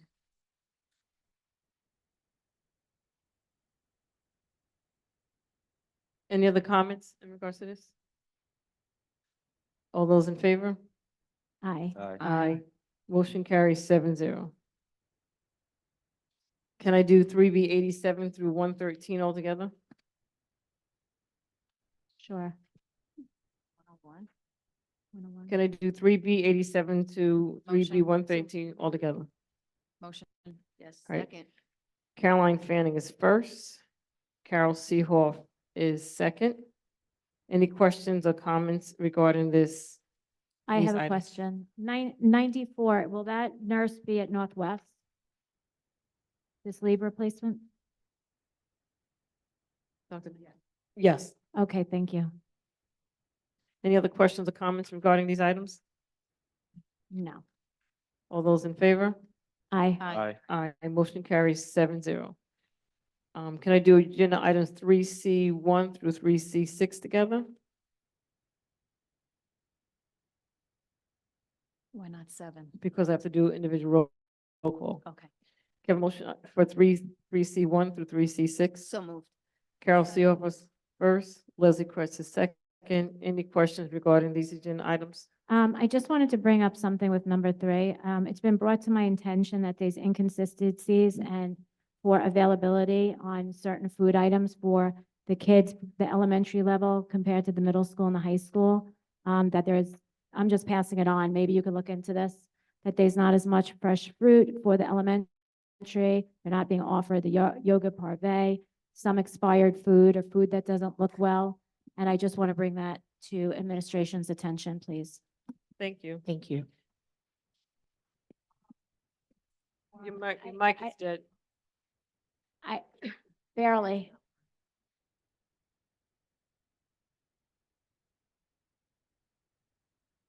I appreciate the feedback. This is why we have a special consultant come in to evaluate the program on a monthly basis, and I'll bring it to their attention, and whatever report that is generated, I'll pass it on to the board, because they look at it very seriously. And if you talk about expired food, that's a serious Yeah. and something that we look at every month. Okay, great, thank you. Thank you. Any other questions or comments regarding these items? All those in favor? Aye. Aye. Motion carries 7-0. Right, can I have a motion for agenda item 3C1, please? I mean, 3C7, sorry. So moved. Second. Carol Seehoff is first, Winnie Canestro is second. Any questions regarding this agenda item? Yeah, go ahead. You just need, you need a mic, though. Okay, for 3C7, I need to do a roll call. I'll go down the line. Mrs. Johnson, Yes. Ms. Seehoff, Yes. Mrs. Methman, Yes. Mrs. Kretz? Mrs. Fanning, Yes. Mrs. Canestro, Yes. and Mr. Neri. Yes. Thank you. Motion carries 7-0. Can I have a motion for agenda item 3D1, please? Second. Leslie Kretz is first, Chris Naren is second. Any questions regarding this agenda item? I have a couple of things. For the revenue, at the last meeting, we talked about TANs, and the interest was 671,000, I think you said, or something like that. And then you said it's offset through interest that we get through revenue, but the budgeted line for 24-25 is only 400,000, because you said it evens out, but we're paying 671,000 for TAN's interest. Our revenue coming in is only 400,000 in interest, so that doesn't match up. I think we are talking about 23-24. Oh, okay. Yes, with the 24-25, I budgeted $700,000 for TAN interest. So I think what we're talking about the last time was the TAN interest expense for the 23-24 school year. And what I had mentioned was that it is a bouncing kind of thing, because the more that you pay in interest expense, the more that when you hold the money, you have to invest it. So you also get a lot of interest income. In fact, if you look at the revenue side of the budget, you would see that we made over $600,000 in interest income. And much of it has to do when we borrow the money, we do invest it. Of course, that includes the tax revenues that we get at the, during the year. So it doesn't work out to be same amount of money, but we are paying 600. Right, I understand what you're saying, but if we're paying 600 or almost 700,000 in interest, and we're only on the revenue side getting 400,000 in interest, it's not really even apples to apples, right? I don't think it's $400,000. We earned about $600,000 in interest income last year. And I remember, think I also said that we got premiums on the amount that we borrowed. So if you take the premium and deduct it from the interest expense, the problem is this. It's not a problem. When we get revenue, we have to put it on the revenue side. You get an expense, you have to put it on the. If we had to mix the whole thing together, you would see that the net expense for interest is lower by the amount of premium that we receive. And we received about $161,000 in net premium. So even though we're paying about $700 and something thousand in interest expense, to come up with the net amount of interest cost, you have to take out the premium that we receive. So it bounces. You get interest income, and then you get the premium that you have to offset against the interest expense. Okay, I'm just going to interrupt for 1 second, because what you're just kind of, because in the treasurer's report, Yeah. we don't have an expense report right now. So the questions that you're, Well, it's finances. I mean, it says finance. I no, put it up here. we're talking about the treasurer's report, which is the packet that we get. So I'm just making a point that this is not part of our treasurer's report because we have to wait for the, after the audit to get the complete treasurer's report. Is it okay When that I does that asked the come in? finance question? I mean, I'm just I'm- asking a finance. I'm question. just making everyone aware that's not connected to this particular vote. So I would say, I definitely. No, it's not, yeah, So yes, you're correct. I It's definitely not- want you to continue to Yeah. ask, I want you to ask the question, but Okay. let's vote on it. And then when we go to later on to board stuff. we can do Sure. it there. Okay, we could do Okay. that, sure. All right, thank you. I call for a motion for agenda item 3D1. It was Leslie Kretz and Chris Neering. So all those in favor of the treasurer's report? Aye. Aye. Motion carries 7-0. Can I have a motion for agenda item 3F1, please? Motion. Second. Wendy Kneshels first, Chris Neeren is second. Any questions regarding this agenda item? Hearing and seeing none. All those in favor? Aye. Aye. Motion Aye. carries 7-0. All right, now we're up to old business, new business. Okay, so I have some old business and I actually had asked that the old business be added to the agenda. And I'm not sure why there wasn't. The request came in on, I think, Monday evening, I think it was. Mhm. So some of the items that you requested to be on the agenda are items that we've already discussed or would be discussing. So that's why they weren't placed on the agenda. Most of the items we already have discussed, because you had asked about the mascot. We had someone come in to talk about the mascot. We had, in terms of superintendent evaluation for 23-24 goals, we're working on that now. So you can continue Okay, down your so list and go. I'll just go through my list Go then, ahead. instead of having it on the agenda. That's Okay, fine, go so I ahead. had asked about the Health and Safety Committee, because there was confusion that there was two different safety committees. And I just wanted to bring it up again because I want to be on the district-wide Health and Safety Committee with the facilities director that actually calls for a Board of Education trustee to be on, and not the building level safety committee that doesn't call for a Board of Education trustee. So does that have to be formally adjusted? It would probably have to be formally adjusted because right now we typically don't have a board member on there, but if something you want to do, and if it's something that we want to do as a board, then we I can do think it. that's the one in the policy book that says to have up That's, to that's where two. that's where the confusion comes in because I'm not to cut you, that's where part of the confusion is because there's that committee and then it's the one that you were voting on for. So yes, there's no problem. We can do that as we move forward. Do we have to vote on that or she's just going to be on it? Couple of things. We have to, because it's not only you that's on that committee. I believe it was Carol that's also supposed to be on the committee. So the question would be, if we want both to be on the committee and not on the building level safety committee, then that's something that we have to make a decision on. So it doesn't make a difference to me. If we want people, if you want to be on the facility, on that committee, the other committee, then that's fine with me, not the building level. So, The building So level Cal- doesn't call for a board member. so Carol's going to stay on the one that we did for the reorg. And if you want to do the other one, then you can do the other one.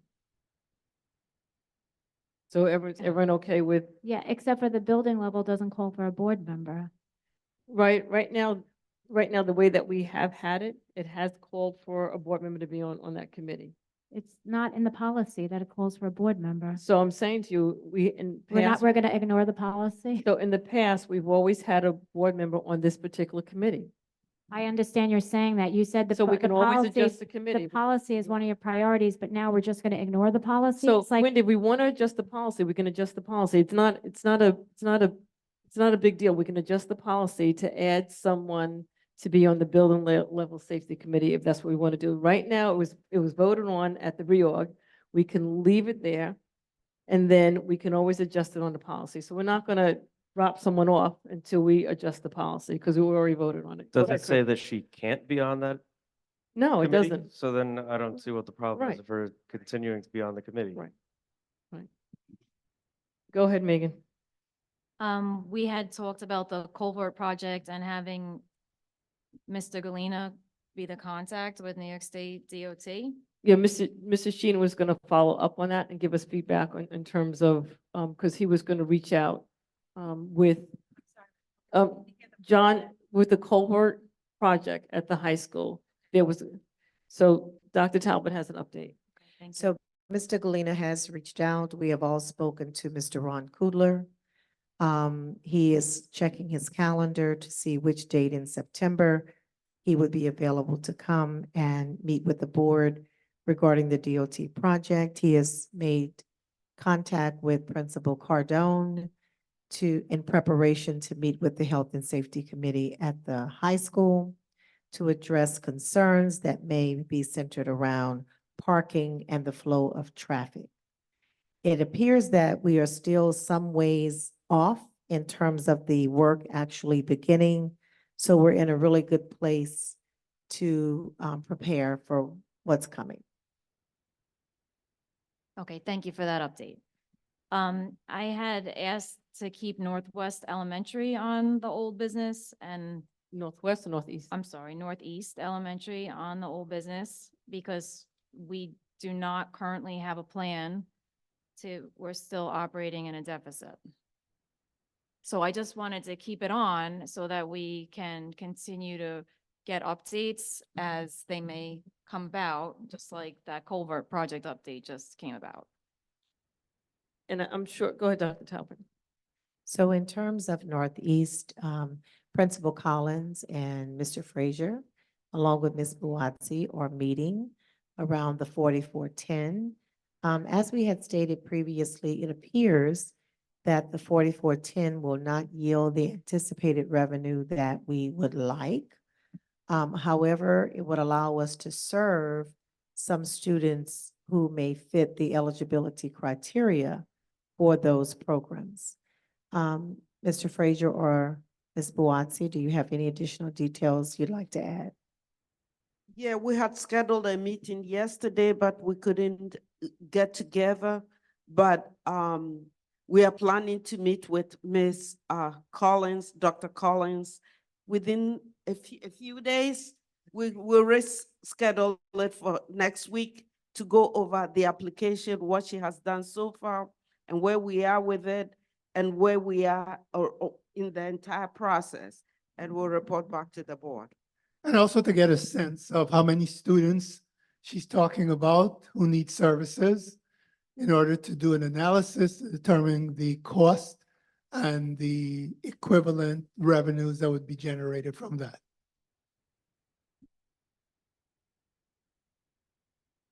Okay, thank you. I did have the Warrior logo on my request, and we did get a debrief from the attorney that is dealing with that litigation. The board has not made a decision as to if we're going to continue and wait for what sounds like could be 6 to 9 months still to find out if we're going to win or lose that fight. And we have to, right now, the state wants us to make moves to change the logo by the end of the year. I did also want to note that during the building walkthrough, although the second walkthrough was very brief, probably 5 minutes in the high school, we did have the opportunity to go in the gym and note that the Warrior logo on the bleacher does appear to be something that can be removed without the complete replacement of the bleachers, which has been budgeted for, and which we've been told time and again that we need to completely replace the bleachers. And as well as I asked Mr. Galena to talk to a flooring company on the ability to sand and remove the logo from the gym floor rather again than the complete replacement that we've been told was necessary. Because it doesn't seem as though. Just for clarification, was there, please, was any, I don't recall that there was going to be replacement of the gym floor, replacement of the bleachers. It was, you got to use the mic. We said removal. That's the word.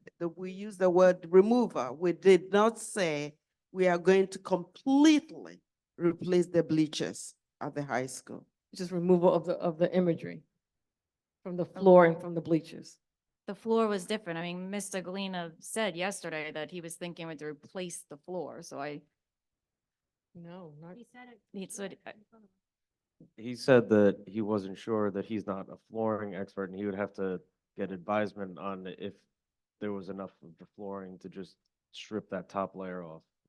right, so he's gonna follow up with the flooring company to figure out the means to do that. Right. But in the past, you've said that we've carried all this money to replace the gym floor. Mrs.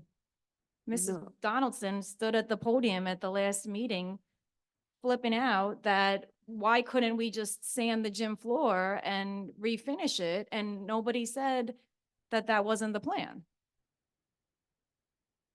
First of all, I think there's a little bit of confusion here because there were two-step process that we have to deal with. We have to find a new logo and determine what we are going to do That's with. fine. Yes, is That's that fine. correct? Different. That's Okay. different. I'm Yes, just that's saying that if different. we do opt to change the mascot, then I don't want to do a gut of the bleachers and a full replacement of the gym floor. I want to make sure that we're evaluating resurfacing. That's First of all, replacing the entire gym floor, it's a lot of Lot of money. I- And if you look at the budget that we have, We don't have. that will in no way remove and replace that gym floor. okay. Replacing the entire gym floor will cost us more than $200,000. And that's not what we have in the budget. So I Okay. don't think that was the intent. Okay, so there was just confusion with the conversation yesterday then. Okay, I had asked about the energy performance contract. There's been continual questions about it. We were just handed in executive session a new memo regarding the energy performance contract. The discussion for anybody that didn't hear the last meeting was, can we cancel the contract? Because now we're being told that we have to borrow $10 million to proceed with the energy performance contract, which, you know, we need money for other things and staff. There was discussion of, can we just, the last time I asked this question, I was told that we would have to pay on the order of $500,000 to cancel the contract. And the reason being was that we had a design that was complete and with the state for review. So that's why we would have to pay for the design essentially that has been completed. Thank you very much. I'll really encourage you to read the memo that came from Right. council because it outlines most of the points that you Yeah, are talking we have to about. read, we just got the memo this afternoon, so we have to read through the memo and. get Is legal- it not true that what you said last time, that we had a design that was complete and with the state? So I would say, let's read through the memo, because we Yes, just got it this afternoon about like 5 or 6 o'clock. And once we read through the memo, when we come back to the next meeting, you're more than welcome to provide an update. Okay, I guess I would say that if we have a design that's complete, we can always put a design on the shelf and we don't have to go forward with executing it when we don't have cash flow to execute it. I did ask about putting the superintendent evaluation on, and we have tentatively set a date to do that for the 2023-2024 school year, as well as set goals for the 2024-2025 school year. The middle school change order, I didn't ask about in my email for the agenda, but I'm bringing up here because I went to the middle school for the building tour yesterday. And I guess I was disappointed that we were pushed to accept and approve a change order that included expedite fees and overtime probably that raised the cost of the change order, being told that the project could be completed before school started, and it's clear that the project will not be completed before school started. So I just wanted to say that, and I think that if we are asked to accept a change order going forward, I would like the opportunity to actually meet with Mr. Galena and potentially see what we're paying for in a change order, prior to the board being asked to approve it.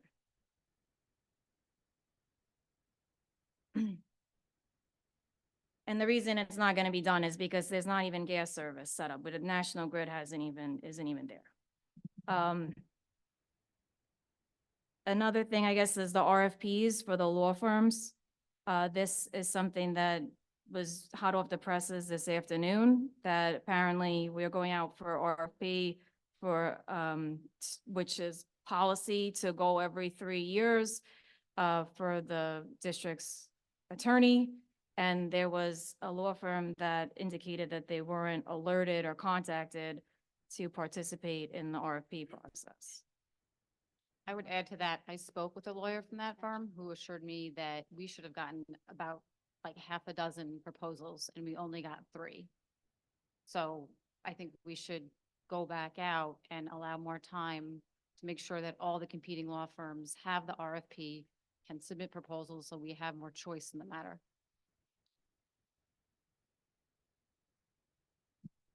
When the RFPs were submitted, they were legally posted as Yes. required. The process that was done is the same process that has been done throughout the years when we've done RFPs. Also, there's a listing as well, and lawyers and What law listing? firm, there's, the ASBC. ASBO, New York State Association of School Business Officials, Right. has a database. And that was the source of all the firms that we send the RFPs to. We did the same thing for internal auditor, claims auditor, and all the auditing firms that we use. And Is that's Bond, it. Shonick and King in there? No, they weren't.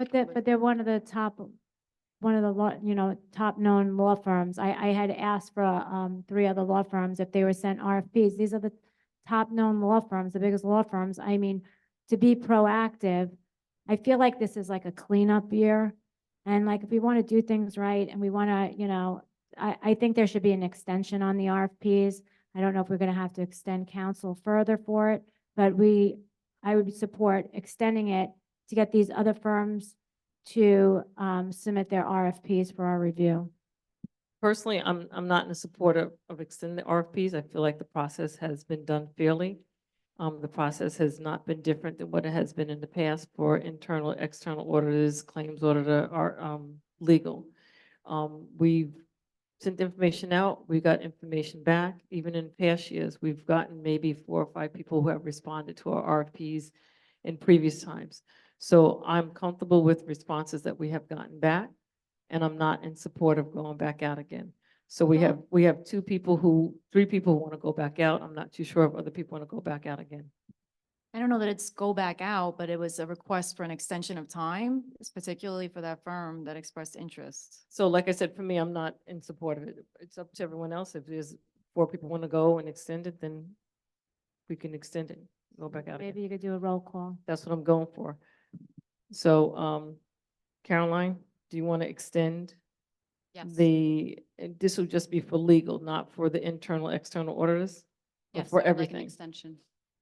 For everything or for No, for just for legal. legal? All right, so what's on the table is how many board members are in support of extending the term that we have our current legal firm, and then to go out for another RFP. No, what I'm saying is extend the time frame that we have them, so therefore we can go out for another RFP, because right now we have to make a decision by September 25th. We won't have enough time. So that means we would have to extend the agreement with the current legal firm, go back out for another RFP, which has to be like for another, 2 weeks? Yes. Has to be for 2 Minimum. weeks. So that's what's on the Maybe we could extend it, just give the courtesy of 1 week deadline. We could still meet and decide what we want to do and just extend it for a week out of courtesy. I do think it's unusual to have such a small amount being What do you mean by extending, Just the extending what? response, The like response time, extend the window so that yeah. they can respond. That's Just all we're 1 week saying. for them to submit it, for us to consider that one too. That's all. If we're saying that it has been potentially an unfair process, then we need to be fair about it and open it up and extend it out for 2 weeks. And therefore, that would mean also extending legal's contract, what we have for additional time. Okay. So we're gonna do it, let's be fair about it and do Sure. it the right way. I still, have a I'm not in question. support of extending it out, but go ahead. When this was posted, it was posted in a place where any law firm could see it and have Posted in the access to it? Amity record. It was posted and it's the listing of law firms as well. It was sent out to. That's the process that always goes place. That's the process that always takes place. If, Did it go in Newsday or any other paper other than the no, we Amity don't record? use, we don't use Okay, but how Newsday. many people do you think are looking at the Well, we Amity don't record? use Newsday. We don't, and that's why there's a listing they also send it out to. All I- ads go to the board designated newspaper. Exactly. And Which are- Newsday is not Okay, one of the board which ones designated. are they, please? The Record The record and the and Post. and the post. Right. The Record and Massapequa Post. I have to ask you, if we're talking about a fair process and these law firms across all Long Island with whatever it is, 126 districts, do you think that they're really narrowed in on Amityville Record and Massapequa scrutinizing it? I Do mean, you- let me just say this. I mean, I feel like we've done this in the past, is a lot, is an answer we get a lot. I am really hoping to level up this district in every single way to make it better and to, get the best of the best and the brightest of the brightest and do things right and just like get us back on track. Just to say we always did it. I'm sorry, nobody's reading sorry if So Carolyn's you here, know what, but but also on the same token, you're assuming that we don't have the best of the best in certain situations. And that's what I also find insulting is that you're I assuming that understand. you're saying that maybe we don't have the best and best of what we're doing. And that I don't appreciate, but I also feel like this is, when they go for RFPs, the process that's being utilized is a process that's being utilized for all districts. We don't, our legal notifications go in two places, the Record and the Post. That's what it is. We don't do the Newsday because it's too costly to do the Newsday. We don't do New York Times because it's too costly to do the New York Times. So when we're talking about saving money, now we're going to talk about putting it in the New York Times and Newsday. So my thing is, we've done the process. What's on the table right now is, do we want to extend it for 2 weeks, open it back out, extend it for 2 weeks? But that also would mean that we have to extend legal's contract. Right? I think we're also in a position right now that, you know what, we're in the middle of negotiations, we're doing things, and I'm not in support of switching law firms at this point in time. are you making a decision So- in public about this Do- right now? No, I'm just saying. It sounded no, like that. No, but you know what? You're making decisions too. So my thing is, we're bringing it to the table. We're asking the question. So I'm asking the question for every single board member. Do you want to extend it for 2 weeks? But and Lisa, go back out you again. just made a But do we comment think without that any deliberation anyone- or interviews. Do we think That's that any of concerning. these law firms even look at the newspapers for their postings? I do think they look at regular newspapers. They like have somebody bigger in the office that newspapers. goes through the I newspapers when I they're. think to the bigger firms. I- Websites I've already, that they can I'm go I'm putting it on the table right now. I'm saying it again. Do we want to extend it for 2 weeks, post it back up again? That's what's on the table, right? Which would also mean extending legal's contract. So that's what's on the table. I'm gonna, I just want to make a comment because I want to clarify what I said because I did hear what you were saying, Lisa. In no way was I meant insinuating that we don't have the best and the brightest. What I am saying is that I really want to bring a level of professionalism just to do things right. I don't think that law firms are looking at these two small papers. If there's an extra cost to go to Newsday, that I would support so that there's a wider net cast. That's so what I'm saying. Wendy, you've made your point. I've heard you, and now I put it to the table. Now the board can decide what they want to do. So going down the line, Caroline, do you want to extend it for 2 weeks, which also means extending legal's contract? Yes. Carol? Megan? We spend thousands of dollars on our law firm. The vote, we've had the Just a conversation, comment, just vote. just a comment. But we've had the conversation. Yes, I'm going to say yes, but I do want to say it's concerning that the president of the Board of Education just said she doesn't support changing a law firm without even interviews. That is extremely I concerning did to me. not say that. You did, you could I play did it not back. say that. Go ahead, Leslie. No. No. All right, so we're gonna continue on with the RP process that we have in place. What else is on, anyone else And the old business and new business? Yes, I have. I asked for the adopted budget expenditures and revenues to go up on the website. I appreciate it. I did see that 23, 24 went up, but I did ask for 3 years worth. Can you put the prior 2 years up there as well? 21, 22, 22, 23. Can those go up on the website? Okay, thank you. They're on the website. I went up there yesterday and I only saw the 23, 24. I looked, not, So after the meeting, Carol, Carl, can you just show where it is on the Sure. website, please? okay, I just want to make sure that, I know some of it was under board, but under finance department, I want to make sure it's there too. Yeah, that would be great. Yeah, because I think the public would do that. The only other thing that I have that's outstanding is student representatives at Board of Education. It's actually an amazing thing. We talked about it. I don't think I think it didn't really go anywhere, the conversation. I mean, it would be nice if we had like 2 representatives. I would like to see how we could get that moving. So hopefully at the September, the beginning of the meeting, I really love the idea of implementing students since they're the most affected by our decision-making. How can we make that happen for the beginning of school, September 11th, the meeting? Or if you wanted to wait till October till they have things going on or something? So one of the things I don't recall, and I know that Eileen was going to be looking at new policies. I think there's a new NISBA policy about students on the board. So we were waiting to get that particular policy, so therefore we can take a look at it and then we can revise it. So to answer your question, my thought process, and just from what you're just saying, is at least by the end of September, at least start the process. So therefore, maybe by October, they would be able to be on the board, because we only have 1 meeting in October, and I don't remember the date off the top of my head. Yeah, so- I think it's towards the end. We had done this at my previous board, and it was really a highlight to the audience, to the community, to the board. It's really a reminder of why we're here.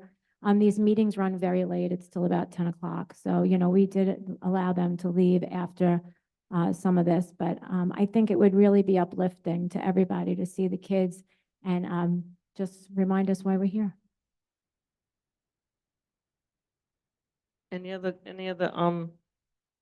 comments on the old business and new business? Just a point of clarity regarding the student rep. Are we looking to have the students come on board this school year? I just need clarity, so a Yeah. timeline can be developed. I think one of the things that we did say that we all have an interest in someone coming on for this year. I think that was sort of, Yeah, if I I think remember so. correctly. And I think it Yeah. is, I think it was changed that you have to, I think they're. No, changing. next year. Oh, it's for is- next year, but it'd be year's- great if we could do it this. And then just to piggyback on what Megan said about the Warrior, I know that we just met and we're gonna get the final figure, but I know that it's a continual conversation, and I know it's gonna be months until we get any, resolution from this particular lawsuit. But I don't want to speak for Megan, but I think we're saying, as a board, do we want to continue to dump money into this when we have, we're financially fragile right now? And other districts are complying and it's really not looking great. I do think it's overreach by the state. Why do we elect local people if they're going to make decisions for us?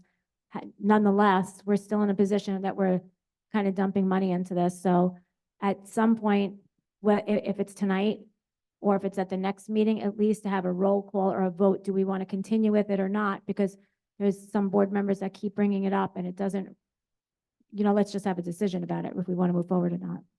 I think we were going to wait to see what the final number was for what we have already Then expended. can we get And- that on the October agenda then? So therefore, maybe even September. So once we get that final number, see where we're at, and that way the board can make that decision. Do we want to continue on with this lawsuit?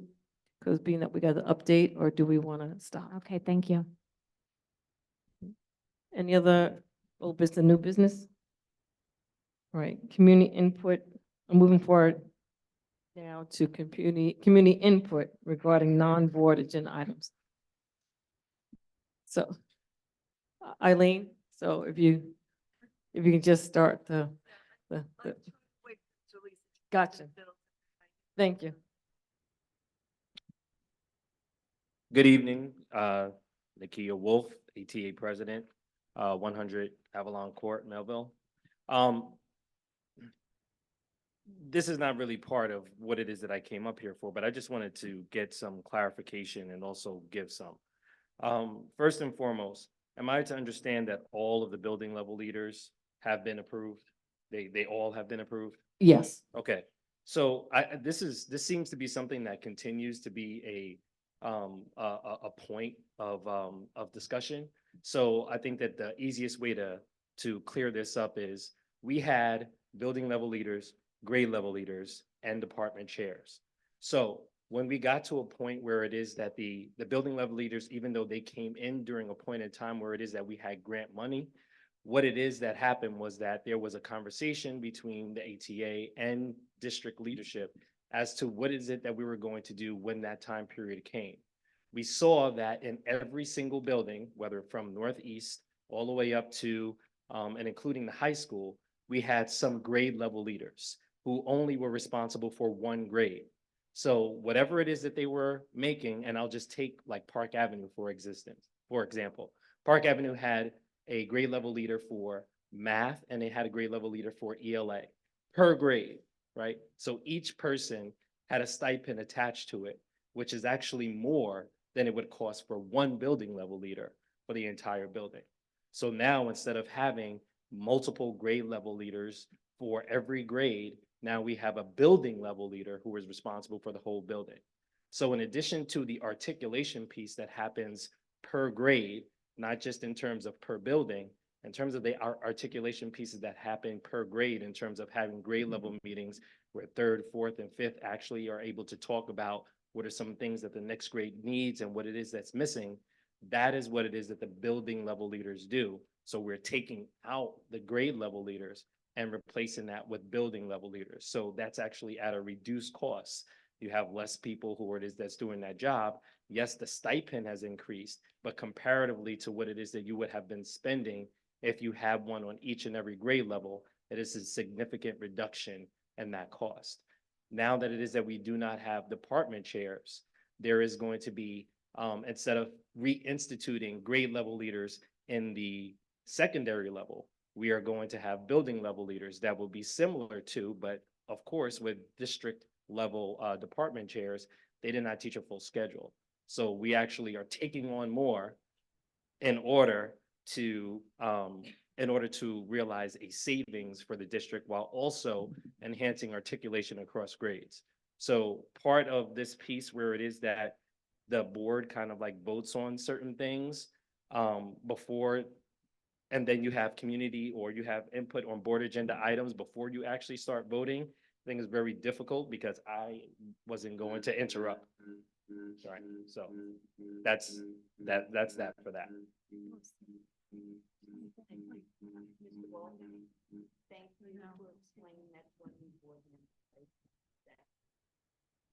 I think you know what, we didn't start the timer, so we're down to 27 minutes. Hold on a second, just. Yes. All right, I'll keep track on my phone, so go ahead. Good evening. Evan Farkas, the proud president of the Amityville Administrators Association.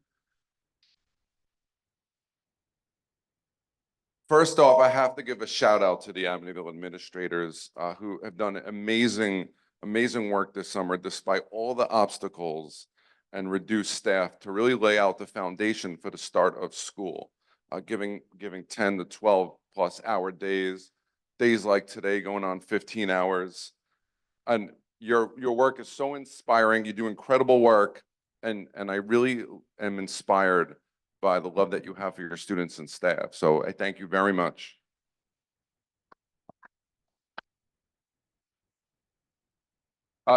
Just quickly, thank you, Mr. Spence. The AAA really appreciates that presentation and your collaboration with us. So thank you very much, and thank you, Vice President Messman, for recognizing our members who unfortunately left the district and offered so much value, and how important it is to retain high-quality administrators.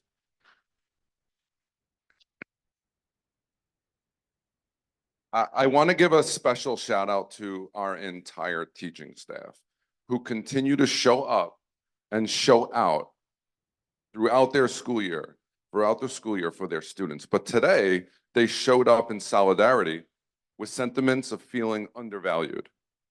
Their message spoke loud and clear. The question I have is, how can we accept that in our schools, that our teachers feel as if they're put last? Teachers are at the heart of education. Our teachers are shaping the minds and futures of our students. I can't imagine sending my own students to school with teachers who do not feel valued in their very own district. Where did we go wrong? How did this happen? Unfortunately, it's not just the teachers who feel this way. And these long-term effects of feeling that they feel and express today will have a significant impact on retaining highly qualified staff. And we've seen that in the past 2 years. And we really cannot afford for that to continue to happen. That is a pattern that needs to end. We need to retain our teachers, our highly qualified teachers. And I think on behalf of the AAA, we thank the teachers for all of their hard work, and we do stand with you.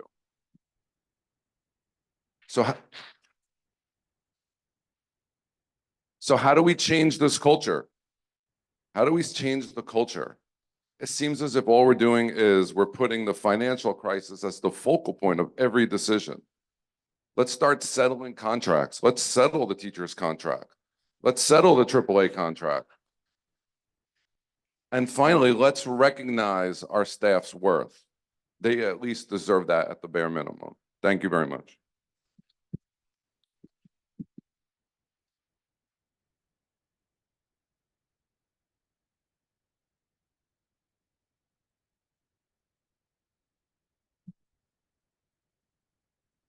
Nakia Wolf, 100 Avalon Court, and president of the Amityville Teachers Association. Good evening, everyone. In October of the 2021-22 school year, we requested that the conversation begin to discuss negotiations. We felt that the district had an opportunity to finally be in a financial position to keep their word when they say, we will negotiate better and give more when it is that we can, or when we find ourselves in a better financial spot. After having that conversation or initiating that conversation, the response basically was that the contract really doesn't state that we need to meet until March 1st of the contract year before it was set to expire. Whether this is what the board was advised or whether it was their own decision, it actually took another year for negotiations to get started.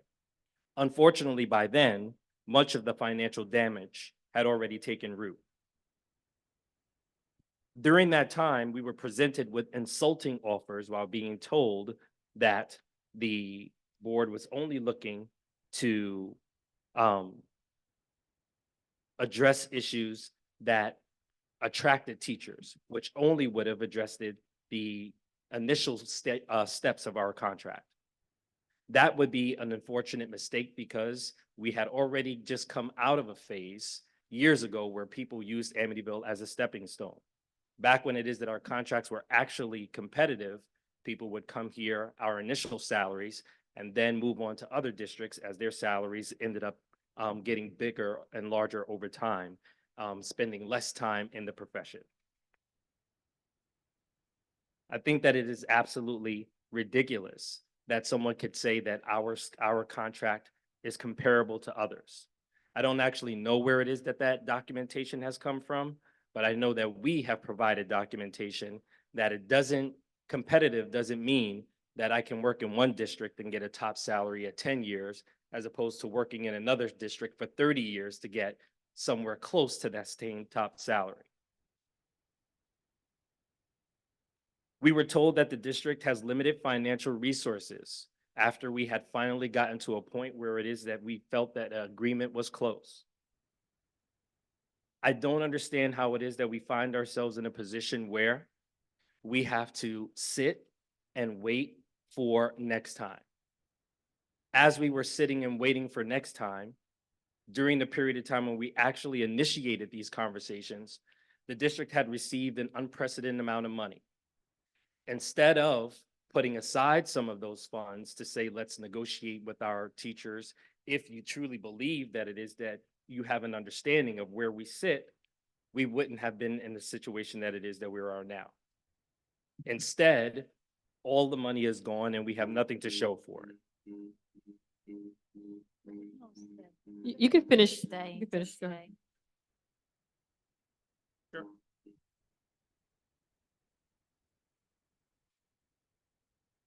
We heard conversations about electric buses, about transferring money into capital reserves for physical infrastructure, despite the fact that it is that the school district went out to help to pass a bond to actually update our infrastructure in certain buildings. Obviously, there were some things that were missed during that time period. One of the things that obviously was missed was the fact that the human infrastructure of the teachers was not taken into consideration.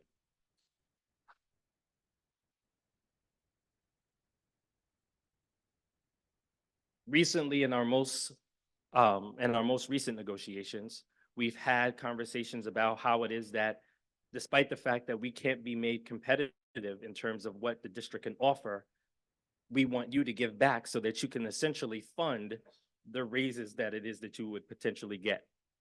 So how do we rationalize asking for give backs that doesn't even make the percentages that we get even worth it? The truth is, we have long since passed the time where we felt that you are ready to really truly negotiate with us. You have shown that even when you have the ability to make us competitive, we always have to wait. Doesn't matter whether or not it's this board or it's another board. The school district has had a history of always saying, wait until next time. We don't think that there ever is going to be a next time, because when will we ever be in a situation where we once were? It is funny that despite board meetings where teachers, students, and administrators work together to produce a product that makes the district look good, the extra time really isn't appreciated. We are supposed to revel in accomplishments together, but our above and beyond has become an expected service, not something that warrants consideration when it's time to take care of teachers. Why should we make $20,000 to $30,000 less for doing the same job while working in an unstable environment?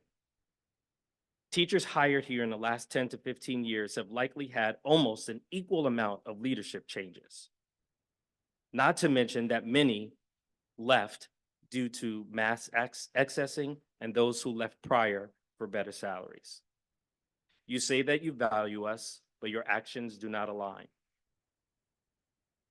It's time for actions to speak louder than words. What you have done so far is put us in a situation where you expect us to wait again, just to say something else has come up. We are tired of waiting. We are tired of having to find out that the monies that were budgeted for us had to be used for something else. Why can't that money come from someplace else? Until your actions start matching your words, we will let our actions speak for us. Thank you.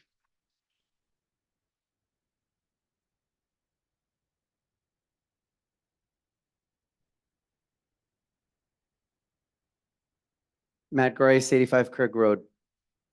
Last October, the district and the Amityville Teachers Association stood on the brink of an agreement that could have been a turning point, a contract that would have made Amityville more competitive with other Long Island schools, and most importantly, demonstrated genuine appreciation for the relentless dedication of our staff.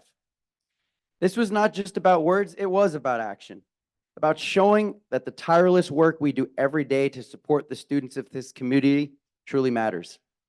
Instead, years of poor oversight and a lack of accountability plunged an already struggling district into a deeper crisis, leading to the devastating loss of over 40 teaching positions.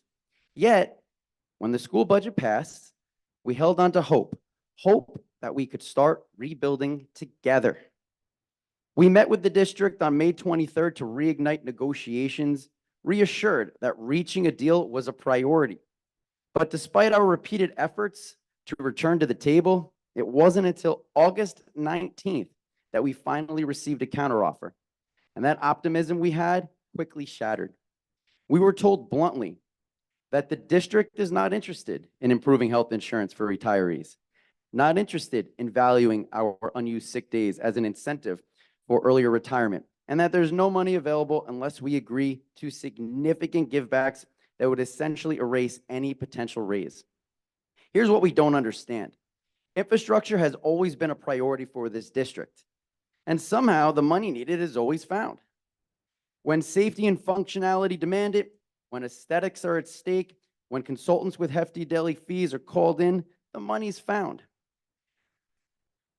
But when it comes to the human infrastructure of this district, the teachers, the administrators, the custodial staff, there's suddenly no money, no desire to invest in the very people who make it possible for the district to function. This neglect has consequences. Since the school year ended, we've lost more teachers. They left because Amityville ranks at the bottom in almost every metric: salary, work-life quality, retirement benefits. These professionals have moved on to some of the best districts on Long Island, places like Jericho and Garden City. Some even took temporary pay cuts just to escape. Why is it that other districts can see the value in these outstanding professionals, but Amityville cannot or will not do the same? This community approved a budget in May that included $2.2 million for increased teacher salaries, despite having over 40 fewer teachers on the payroll. Was that money not intended for its stated purpose? I've stood here before and said that actions speak louder than words. If you are truly committed to turning this district around, then it's time to make sacrifices that support the human infrastructure needed to educate and uplift our students.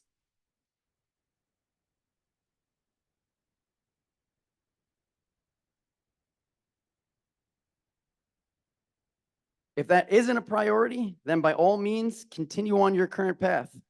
But know this, if things don't change, our teachers will have 123 other districts on Long Island to consider, districts that do value and prioritize their staffs.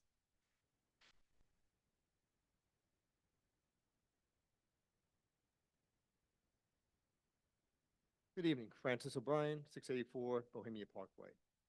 So we, the ATA, stand committed tonight to begin our mission of educating the students of the Amityville School District the 2024-25 school year.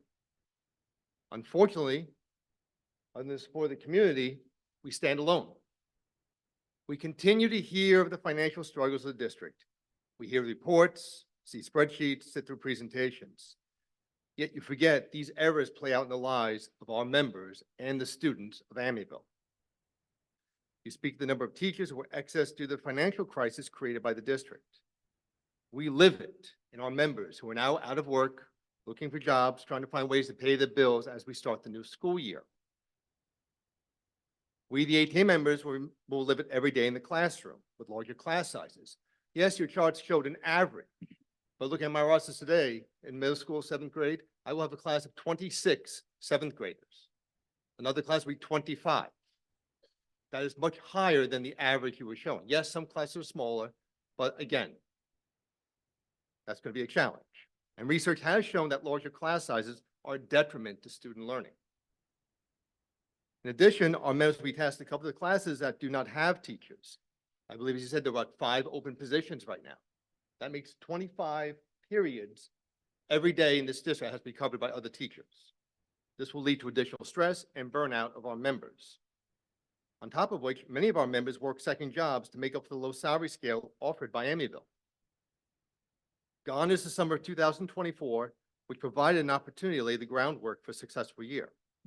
In spite of our many attempts to resolve a number of outstanding issues for the 2024-25 school year, we are no closer. To resolve our outstanding contract, promises of meeting dates were made, but not kept. Creative and innovative proposals on the part of the ATA to move the district forward have been denied. As Frederick Douglass said, and I quote, "There is no progress without a struggle." We, the ATA, have been struggling for well over a year and a half to make progress in this district, and we shall continue, alone if necessary. We keep hearing the same excuse of lack of funds, hence the 36 positions excessed, coupled with the 40+ teachers who have left the district of their own in the last 2 years. This showcased an attrition rate of over 20%. We're now living in the corporate world. We are being rated by other districts to fill their spots. This affects the quality of education Amityville can offer its students. You can't claim to put students first if you keep putting teachers last. Yes, there is a teacher shortage. The teachers who left Amityville were recruited by the other districts whose solution to the teacher shortage was to offer higher salaries, better working conditions, and a culture that values its teachers. Meanwhile, it will be the students of Amityville who will suffer from this lack of direction and leadership. Our members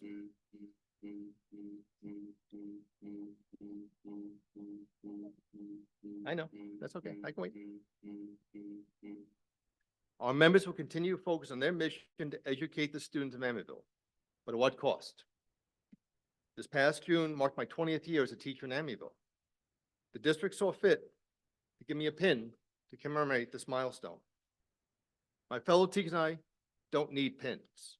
We need, want, and demand a contract that recognizes our value to the students of Amityville.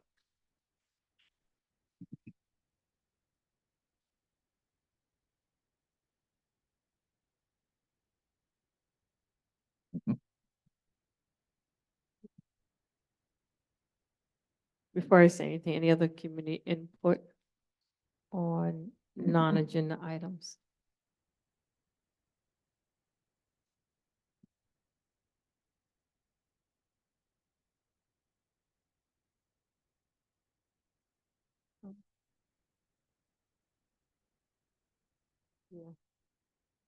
It is 10:18. Can I have a motion to adjourn? Motion. Wayne Knessler's first, Carol Seal for second. All those in favor? Aye. Aye. Motion carries 7-0.